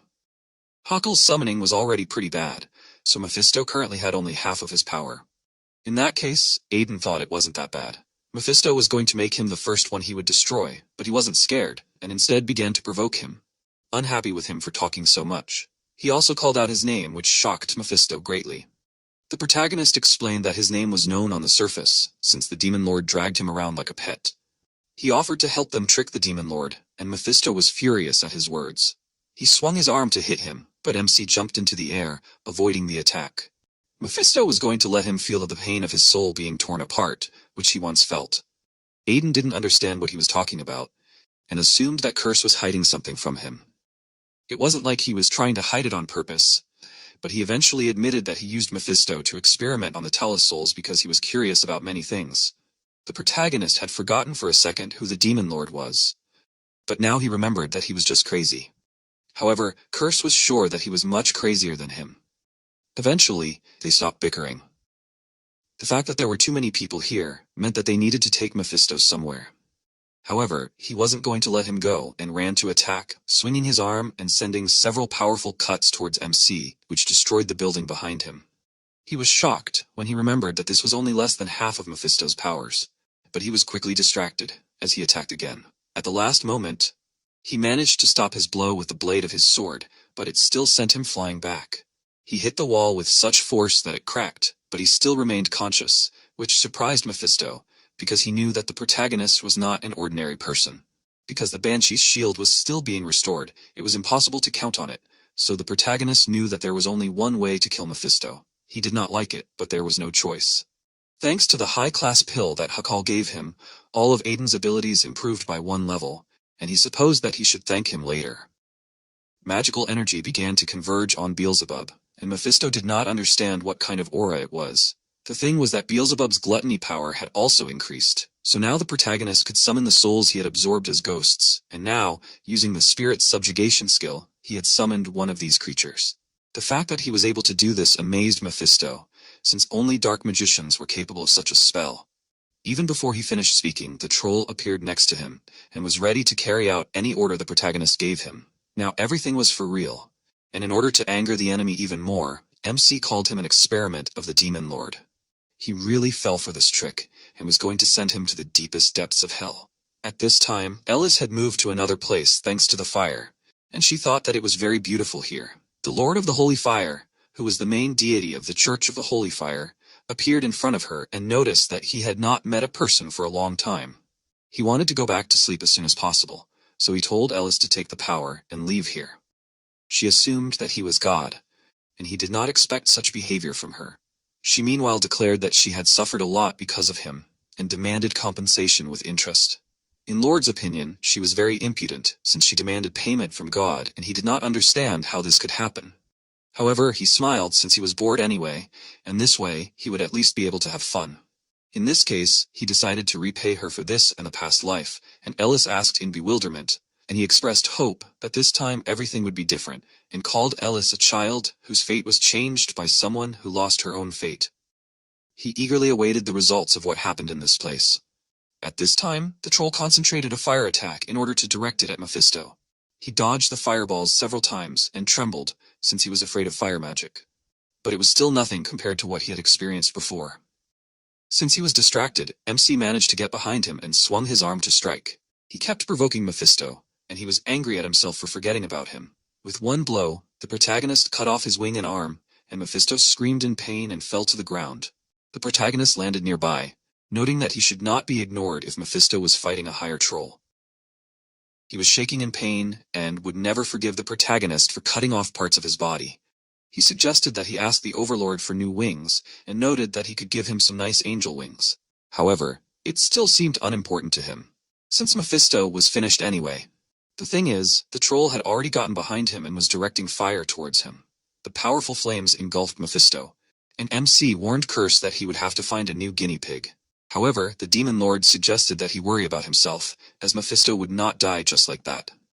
As the fire gradually began to dissolve, the protagonist saw Mephisto, who, moreover, had already managed to recover. This shocked him, even though Mephisto was a high-ranking talus. The thing is, he is different from the others, and the main reason he became a high-ranking one was because he was the most resilient of all, and the fire did not affect him. The protagonist did not understand what this scene with fear was about, but in fact, Mephisto was afraid of fire, since the demon lord somehow increased his resistance to fire, and placed him in the hottest hellfire, and kept him there for quite a long time. Mephisto got injured because of him. Mephisto at this time finished recovering, noticing that MC's trick did not work. He believed that now he understood the difference between them, and Curse became curious if Aiden had any other ideas. He was not sure that he could win now, but he could not betray the people, and so he ran to attack. In turn, Mephisto pounced on him, and a powerful explosion occurred from their collision with each other. A little later, when the fire and smoke gradually began to dissipate, Mephisto came closer to the barely alive protagonist, surprised that this was all. Of course, Aiden was stronger than ordinary people, but he still did not reach Mephisto's level. MC, like last time, could not concentrate, and he wanted to sleep. He did not want to believe that his second life would end like this. Because he really wanted to pay back the traitors in the same coin, and he still had to protect many people. He could have become stronger than he was in his past life, but it was all over, because Mephisto had already swung to deliver the final blow. MC resigned himself to the fact that this was indeed the end, but he did not like the fact that the last thing he would see was the face of a demon.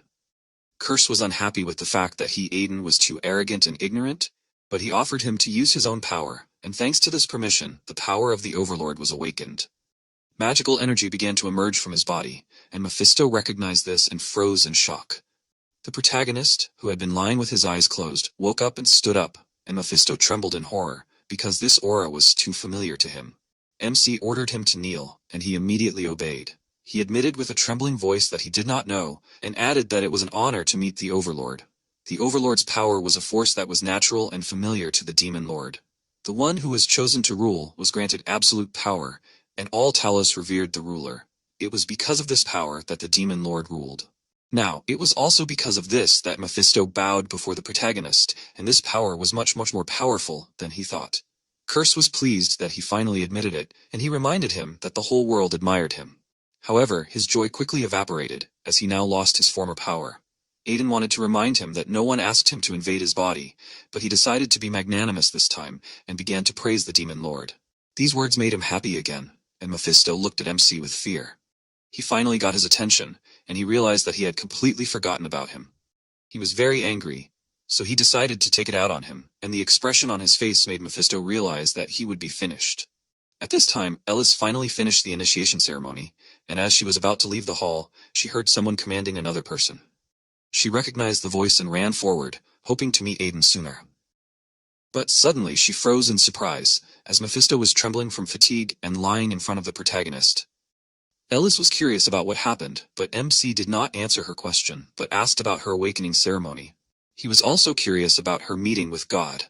He seemed strange to her, since he did not give her anything, but simply began to glow, after which she returned with nothing.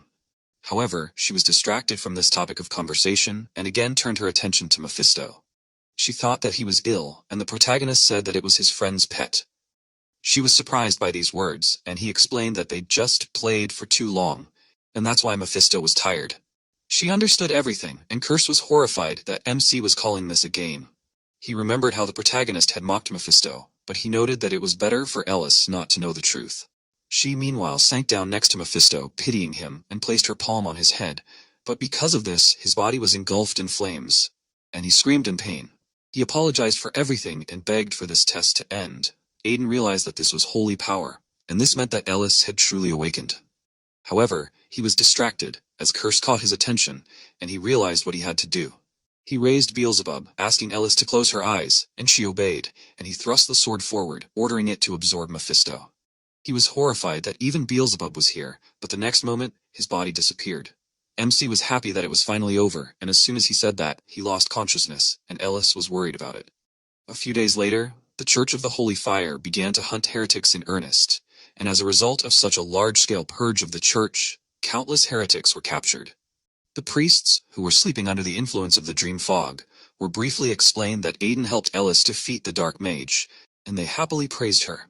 This situation made the protagonist realize that he was still too weak.